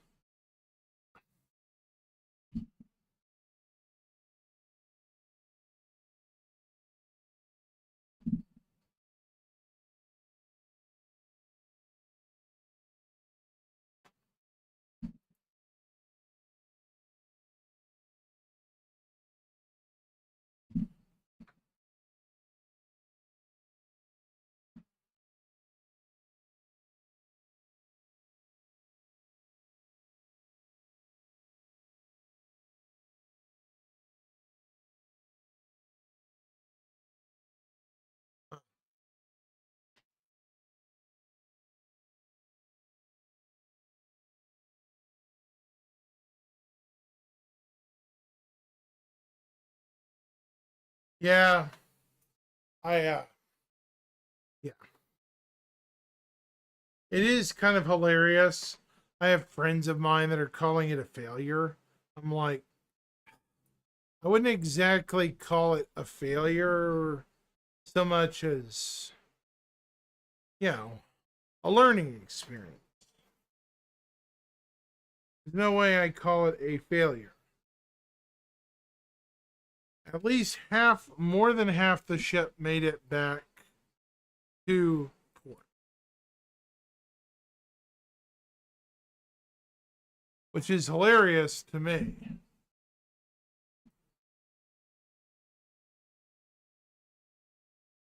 These folks always have such interesting commentary.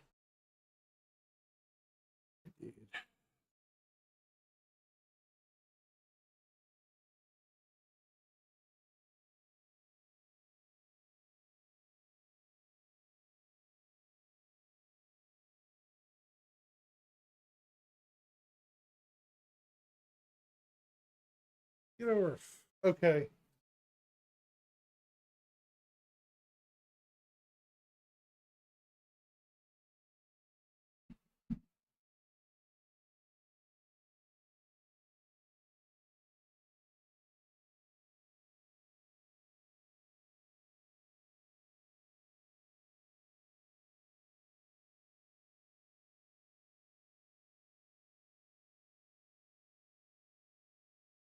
I'll be right back, chat.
Okay, there I am. I'm back. Okay.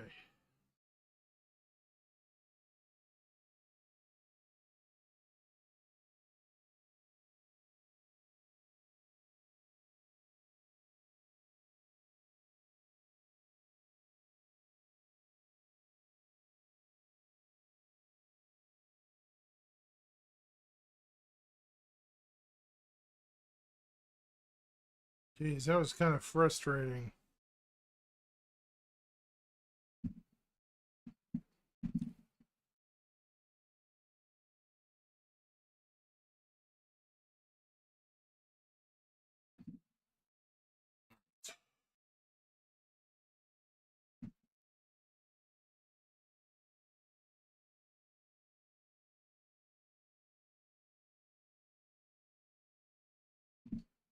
Hmm.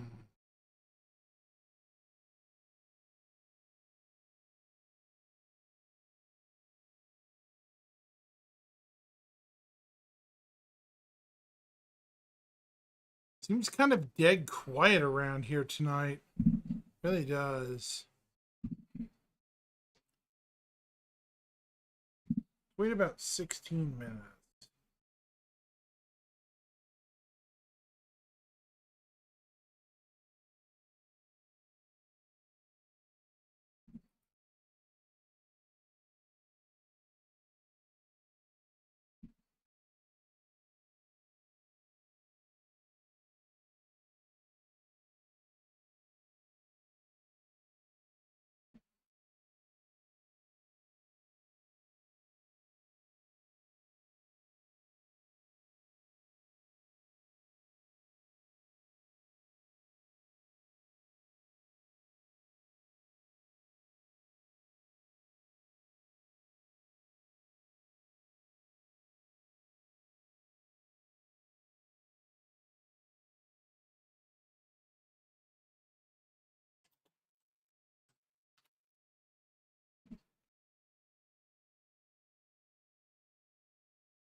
Hmm. So yeah, okay.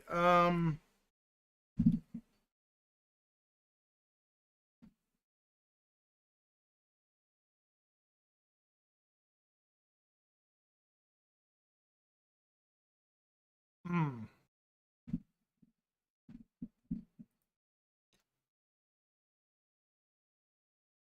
Super freaking bored right now.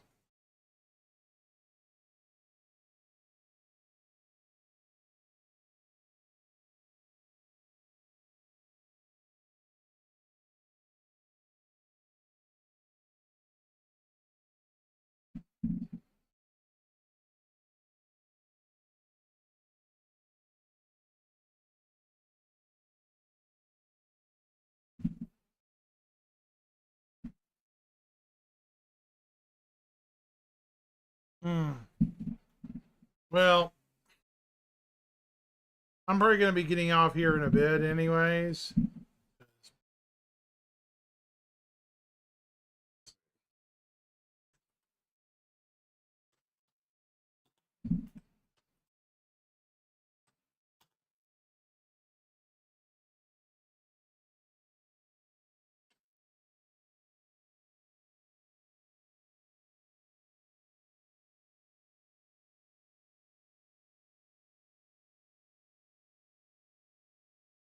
This is still a fan favorite video, chat. Everybody loves this Drake video. Even though it's been played a lot, it's still funny as heck.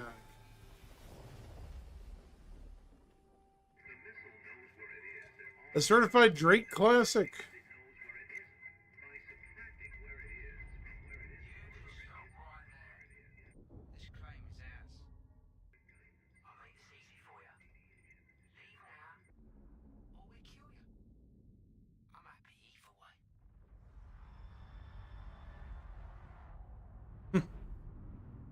Yes, it's a parody, but it's a funny parody.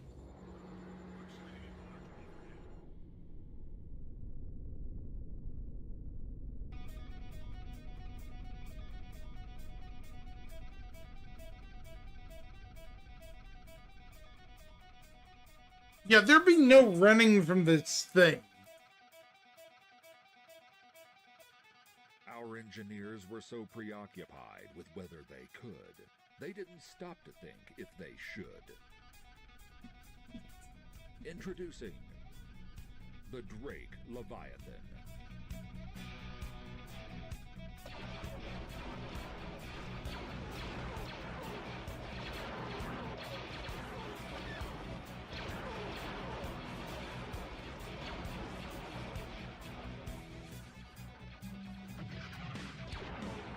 Classic Drake video. Packing 2.4 times 10 to the power of 32 watts of punch. The Drake Leviathan is the overkill your wallet has been waiting for. PG said 99,000. That says 99 million, chat. Analyze the enemy. The horse they rode in on. And the planet they were born on.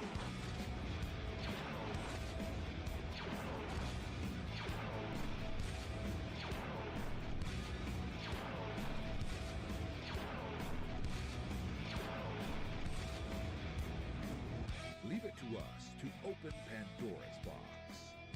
We've built something Douglas Adams couldn't think of if you fed him hot brownies. A spaceship so big, the space station's dock with you. Pirates, you can say goodbye to pirates. Nobody's going to rob something with its own gravitational pull. Cargo, you're carrying enough SCU to crash the stock market. Who will you sell it all to? We don't know. With 17 quadrillion cubic meters of spaceship to get drunk and lost in, you might forget where the bathroom is. But your 1.5 million crew will all be running to it after they see what the captain and his big red button can do. Why pick on someone your own size? You're piloting a moon with a gun in it. Every ship in the galaxy is your bitch now. Drake Interplanetary. Size matters.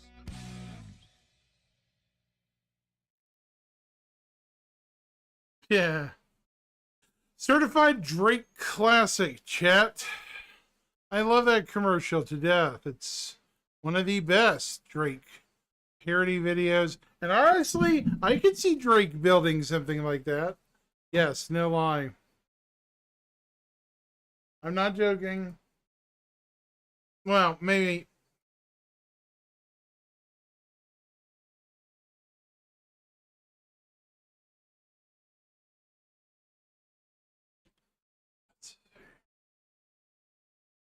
Hold on.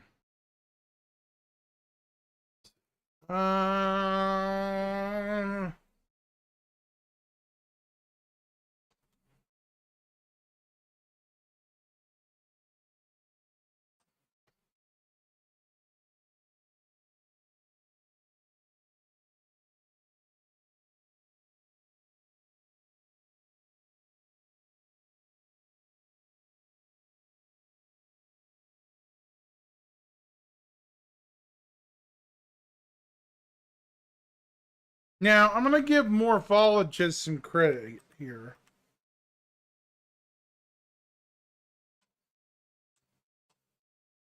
Normally, I don't agree with a lot of him, what he's saying. But this video he put out 2 days ago, damn good video. And a lot of valid points, chat. Compared to stuff I say, yeah. Morph made some excellent points in this video right here.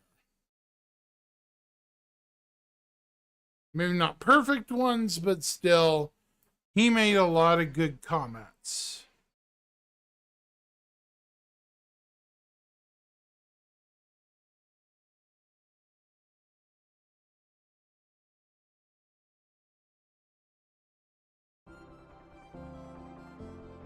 I'll be right back. With the arrival of Alpha 4.0 and server meshing, one of the most significant milestones in Starship history has finally gone to live. Well, sort of. Though it may have taken a bit longer than many of us, including Chris Roberts, probably anticipated. So then, the heck what's happened next in 2025? Well, the letter from the chairman alongside the latest patch for the game 4.0.1 gives us a little bit of a glimpse where Chris outlined plans to decouple features. Well, that's what's going on. Frequent content updates alongside a renewed focus on playability. That. Though they didn't go into any specifics, I saw this as an opportunity to gather some feedback from the community. You guys, to see what playability means to you. And I also got a good idea of what you want to see for new content and features along the way. So let's jump into this interactive style content, and if you along the way like this kind of video, please let me know by hitting that like and subscribe button to show your support. Just as I hope you'll stick around to hear about the sponsor of today's video, NordVPN. I know you guys have already heard about them from tons of other creators like me, but I have no idea what's going on, chat. Something's going on. I may have to enter some numbers and stuff. And which I knew I couldn't trust with my info just so I could get access to websites that I can't really see anybody's comments right now. It's goofy. Nord, I can do my job and even watch shows that aren't available here in Taiwan as a bonus, like Stargate SG-1 and absolute sci-fi classic. So if you're looking for a reliable VPN service and you want to support my channel along the way, you can head on over to nordvpn.com/morphologist to get a huge discount on the 2-year plan, plus get 4 additional months for free. That's nordvpn.com/morphologist, and if none of it really works for you, you can always get your money back with their 30-day money-back guarantee. To better understand Chris Roberts' discussion on separating content and features and focusing on playability, let's break it down. There's a lot of nuance in these terms, and interpretations are going to vary depending on your background, but Chris has a very specific meaning here with the way he said it. He's emphasizing the delivery of activities with the existing game framework. In more technical terms, tech features or technology developed for Star Citizen has the potential to create additional content by leveraging the existing structures. For example, server meshing is a tech feature that enables CIG to continually expand the gameplay space, provided that they have enough server capacity. This could mean even adding a new star system like Pyro or Stanton using the existing 4.0 framework, so think Nyx. Regarding features, these refer to new activities that require additional technology, introducing new code into Star Citizen. This can lead to things like bugs that disrupt gameplay. So by isolating these new features in a separate build, CIG aims to address these issues before introducing them into the persistent universe where players progress and earn ships. This approach means patches may introduce new content while leaving features in a separate build until they're ready to go. Playability, on the other hand, is subjective and challenging to define. Well, we can be pretty certain it includes things like bug fixing and performance optimization, especially based on their intentions to isolate new features into separate builds from the live environment. It may also involve polishing and reworking existing features for ease of use. We've seen a little bit of that in 4.0.1, where they've gone and changed a couple of old ships like the Nomad, giving it a personal inventory, and doing the same for the Mantis. So the door is really open to define it, and that is where you guys come in. I asked you guys to sound off in my community section here on my YouTube channel to let me know what you guys were thinking about what Chris said. He had a lot of different ideas, so let me try to summarize it here. To absolutely nobody's surprise, the most consistent request from the community is to fix the game. The difficult part of giving feedback on this, though, is that Star Citizen's issues aren't just limited to simple issues with code or poor performance. There are broken missions and mission sharing, outposts with holes in them that let you fall through the ground, desyncing, dysfunctional elevators and transit systems, numerous AI behavior issues, issues with ships like missing geometry or broken functionality. The list could fill a video by itself. There is also just an enormous backlog of problems that have built up over the years and have become so normalized by players that they're just part of the scenery. And you don't notice them until a new player comes along and says, hey, why is this weird thing this way? So then, at an absolute minimum, reducing issues with features and content that are frequently touched by players would go a long way to improving playability. A good start would be to look at fixing what players typically interact with each session, like issues with elevators, shop kiosks, ATC terminals, requesting takeoff, ship flight issues, followed by various popular missions and loops like mining, salvage, bounty hunting, mercenary missions, and so forth. What it comes down to is that it's just not fun to spend hours on an activity only for the reward to be a game-breaking issue that ends the session short. This is exactly the kind of experience that turns what would have been a long-term fan and backer into somebody who couldn't care less about the game. I'm sure some longtime players of the game will be able to share countless examples of this, even from the past couple of days. I know I sure can. If by the end of 2025 this goes from a regular occurrence to a rare one, then that would be a significant achievement. Good news is that right at the start of this year, CIG pretty much confirmed that this is going to be their focus with the release of 4.0.1 in the first PTU of the year that has over 100 bug fixes in it, not to mention a slew of quality of life improvements. That's only the first week since they've been back. A couple more weeks of stuff like this and they'll be well on their way to making 4.0 a far more reliably playable experience. However, as many have pointed out in the community, like Veptis, Stumafu, and Rafi, there's a lot of improvements to make outside of just bug fixing. Simple functionality and UI surrounding inventories and looting, for example, is an easy point for CIG to improve. As many have requested before, inventories need search functionality and better, more responsive sorting functions. Further, looting and equip logic needs streamlining. For example, it's not clearly communicated that a backpack cannot be equipped without a chest piece, and it can feel frustrating when an item can't be looted due to having an attachment to another item. This is something that a lot of new players have reportedly struggled with when looking at my new player guide comments in my recently released guide for 4.0. And if one new feature has shown how weak the inventory system actually is in the game, it's got to be the contestant zones. It's been a constant struggle to try to use fuses to put them in doors and to retrieve them from walls, to take out key cards and place them in the door easily without having to fumble through your inventory, in the meanwhile getting shot at by players and NPCs. It just creates so much friction in an otherwise enjoyable loop that it detrimentally affects the experience. Traveling, too, could be made easier with clearer UI markers and better descriptions for locations with their respective resources and amenities. This also means completing work on the mapping system and enabling functionality of waypoints in all locations for better overall navigation. Quantum jumping, too, could be improved and streamlined. Think more intuitive jump splines that don't require multiple short jumps to get from A to B. But maybe one of the more obvious touch points to address is one pointed out by Conrad Larson and many others, and that's to improve Star Citizen's spaceships. Many of them have fallen further and further behind in functionality with designs that no longer work well with gameplay systems. It's a classic issue with Star Citizen that ships are often introduced and then sold before the features that they advertise to enable are actually in the game, which predictably always creates problems later on. CIG could make huge strides in playability by bringing the worst offending ones up to speed, by bringing them up to gold standard and making design adjustments to better suit the new systems that they've developed. A small example would be the Freelancer's midsection cargo bay, which can't be accessed due to the doors being too small to fit even a one SU box through. However, it still has an SU grid in there. And that's far from the worst offender. Ships like the Aurora and Mustang, which are starter ships for new players, lack accessible inventories, weapon racks, usable cargo grids, and accessible components. The result is a frustrating experience, especially for new players when trying to engage with entry-level gameplay loops that these ships are currently just ill-suited to enable. Luckily, it looks like CIG are already on this one with the latest patch in the PTU. They adjusted Aurora's cargo rack to make cargo just a bit more accessible beneath, but there's still a lot of room for improvement.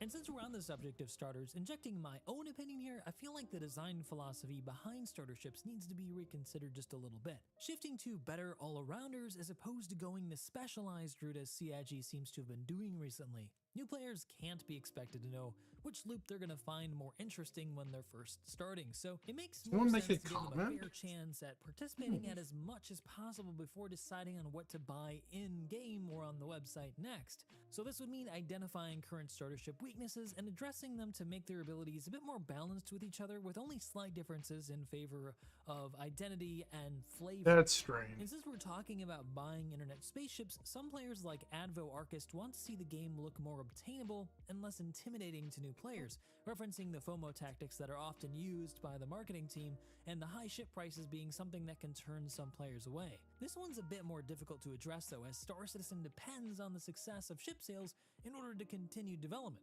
One way to address it then would be to ensure ship balance offers a choice as opposed to outright advantages for newer, more expensive ships, which they already do to some extent, but it's sadly offset by the fact that a lot of older ships are just really outdated, making them less better suited to playing the game that we have today. So fixing this would make the game feel a bit more balanced and make some of the older ships not feel so inferior to new ships.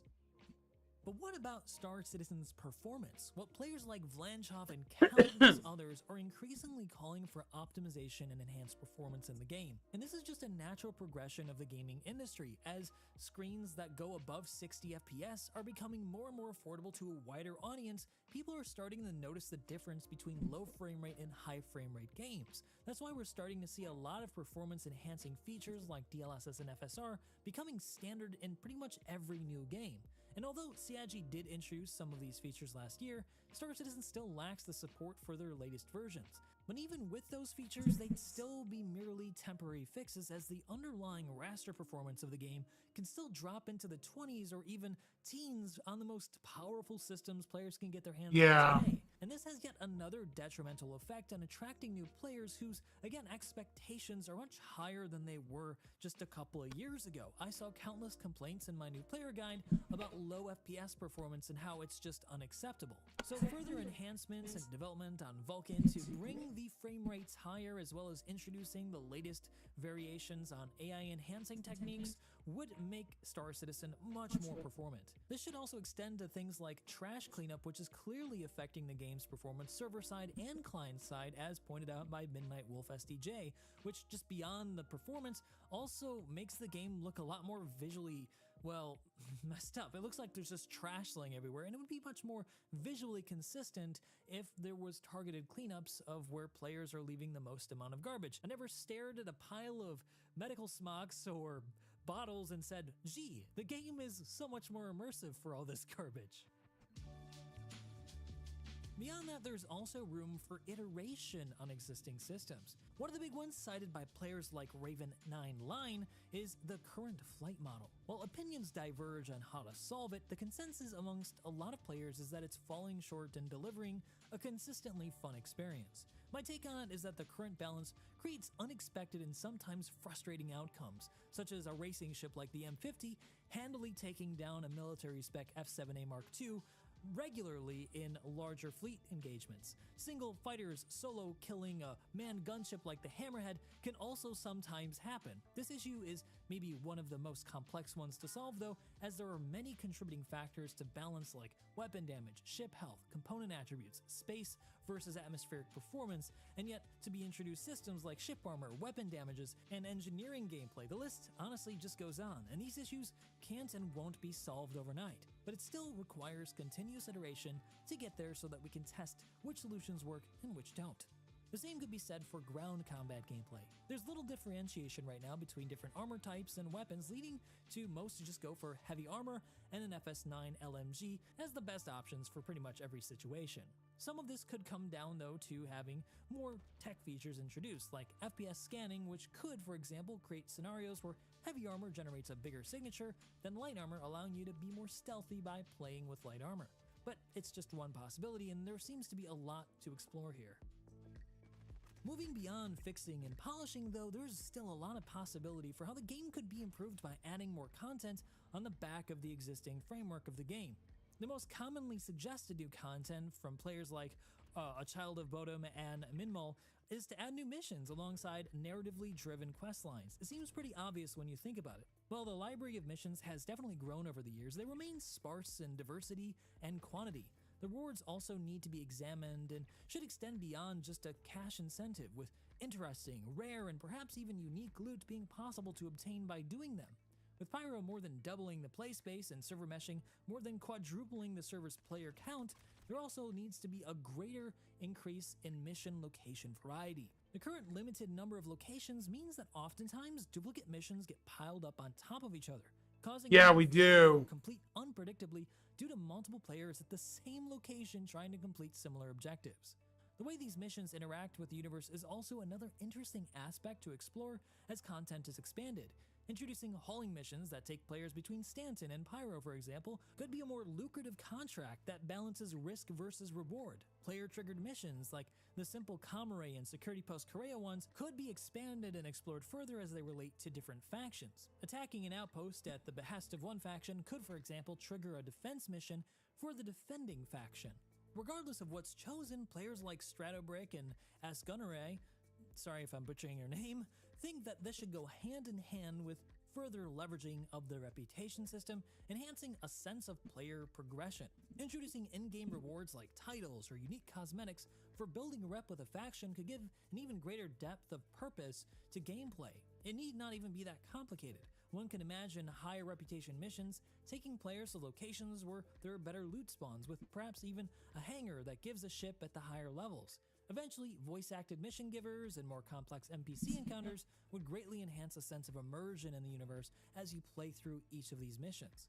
On the subject of NPCs, numerous backers also commented and voiced a desire to see more NPC activity in the verse. Once upon a time, a vision for a game where there were more NPCs than players doing the exact kind of thing that we are was shared by Chris Roberts. Today, NPC encounters we frequently have are just at mission locations or landing zones where they feel static and disconnected.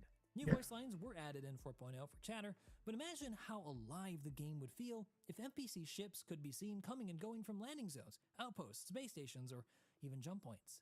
Imagine how that would change the gameplay for every loop in the game. It's not uncommon to see this in other MMOs, so why not Star Citizen? And as a bonus to adding more locations for these missions, it would unlock the possibility of bringing players to incredible vistas scattered around the universe. There's tons of moons and planets that are just rich with places to see that players won't interact with because there's no gameplay driving them to the surface to experience it. So giving them some meaningful gameplay to drive them to those locations could make the world feel a lot bigger than it does right now, as sometimes given the limited locations, it can feel vastly smaller than it actually is. But if we were to look at the most extreme example of new content that they could add, it would be new star systems. But I'm hesitant to say that that's any kind of priority because without any of the other systems I've talked about, they might just feel empty if they don't feel full and rich with life. And this leads me to my concern with what's been said about the direction in 2025. Playability and content are really important to filling out what's already there, but the problem still remains that Star Citizen consists of isolated islands of content and features. Fixing what's there will only serve to further highlight the lack of depth and purpose in what we do. For example, why do we mine, salvage, bounty hunt, or perform any action in the game other than for just monetary reward or for the immersion of the experience? Connecting loops through tech features like base building and crafting still needs to be a goal in 2025, even if the tech features introduced are only basic at first. I can see, for example, creating a I can crafting agree with system that. at NPC stations where players input a recipe of materials and receive a crafted item with enhanced stats depending on the material's quality. Just doing something simple like this would connect a bunch of loops together, like mining, salvage, hauling, and combat, as players work together to find and hold the best material sources and bring them to stations to craft better components and get an advantage over others. This approach would also give CIG time to develop a wealth of recipes and figure out balance well before it connects with the more complex systems of base building and space station building. But what gets talked about even less, that still needs a great amount of effort on CIG's part, is to continue developing player-facing communication systems that bridge these different systems and islands of content together in a way that players can understand that they exist and know what their relationships are. What I mean is, for example, a market app to direct players to find basic items in the verse, also giving players a way to sell looted items for profit. A trader app in the Mobiglass to help understand commodity prices and plan trading routes without having to rely on clunky third-party workarounds. Robust and complete community tools to help us better organize and play together with things like org coffers and org entities like ships.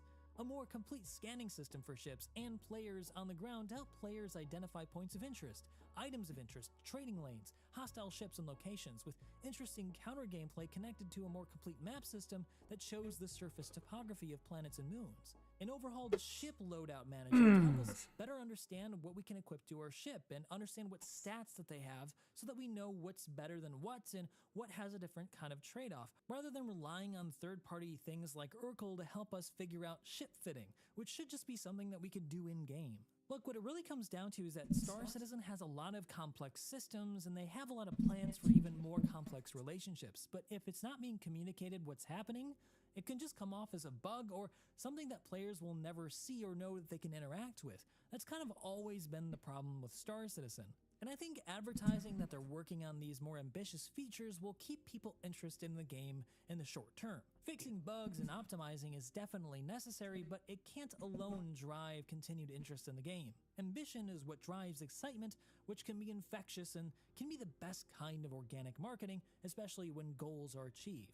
Despite my concerns though, going into 2025, I'm feeling very positive about the year ahead. While 4.0 came out later than hoped, CNG still put it out in what was essentially a live environment over the holidays, yielding, I'm sure, a trove of data to leverage for rapid fixes, which is exactly what we're starting to see just right in the first week since they've been back. The year is starting then strong with a functioning form of server meshing, giving the devs a great foundation to build on, leading up to the first... Yeah, if they can only just get us a good patch out. I look forward then to when they finally communicate what their vision is for the next series of patches in more concrete terms. Summarizing your posts has been a monumentally difficult task, as nearly everything you guys said was completely reasonable and valid. So if something you mentioned didn't get included here, I'm sorry, I just didn't have time to include every single thing. I needed to get this video out at some point, and it definitely didn't help that one of my hard drives died this week, losing half of my footage. Still, I think that this has been a really helpful exercise, and I want to continue here in the video's comment section where you guys can help fill in some of the gaps that I left. So let me know what your thoughts are down below, and as always, if you like this video, you know what to do. Hope to see you in the next one.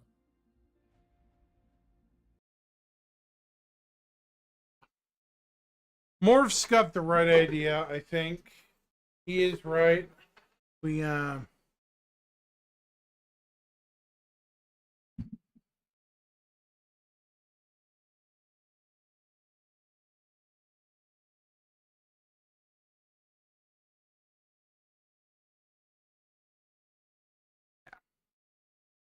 basically, yes.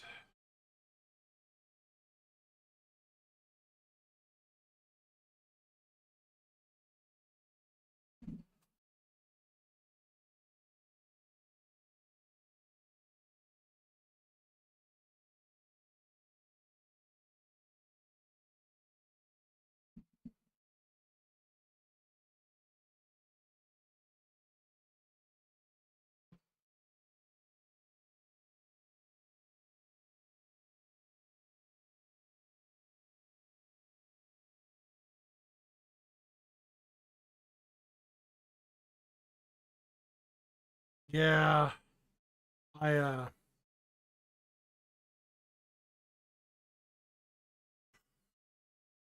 Jesus Christ. What was I've been home about 2 or 3 hours just recently. Got done putting up groceries, so it's been a long week. Yeah. About to get longer too.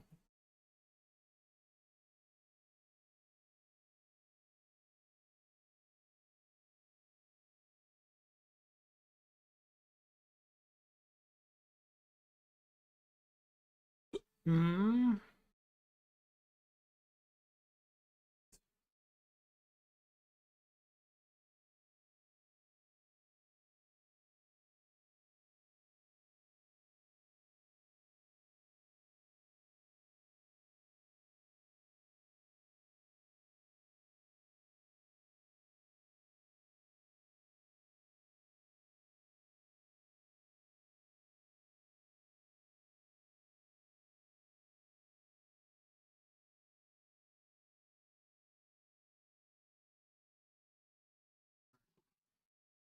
Alrighty.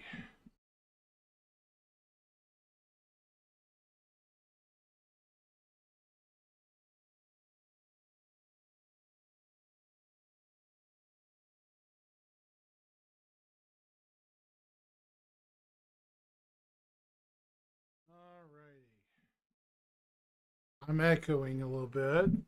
Sorry about that, chat.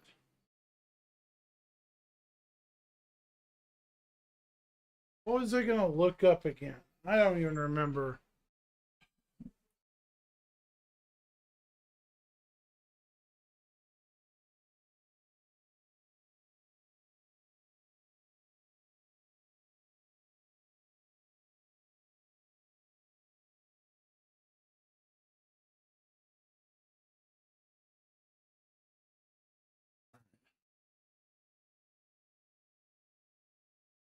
All right, chat. I'm having some issues with my thingamabobber for my recording software. So I'm going to have to send y'all on to someone else. Let's see who's up tonight. Following. See who's up.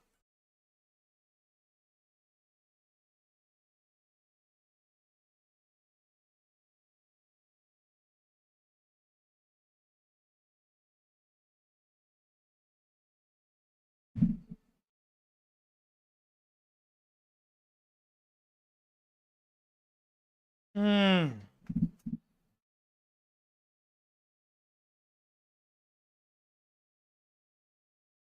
Mm-hmm.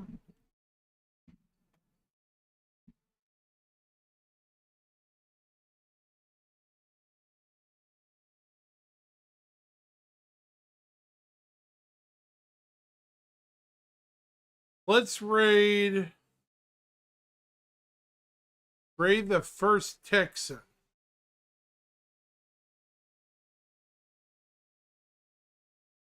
See if he wants to have some raiders. Send you guys on to him on Twitch. Y'all go say hi to the first Texan. 07 everyone. See you later.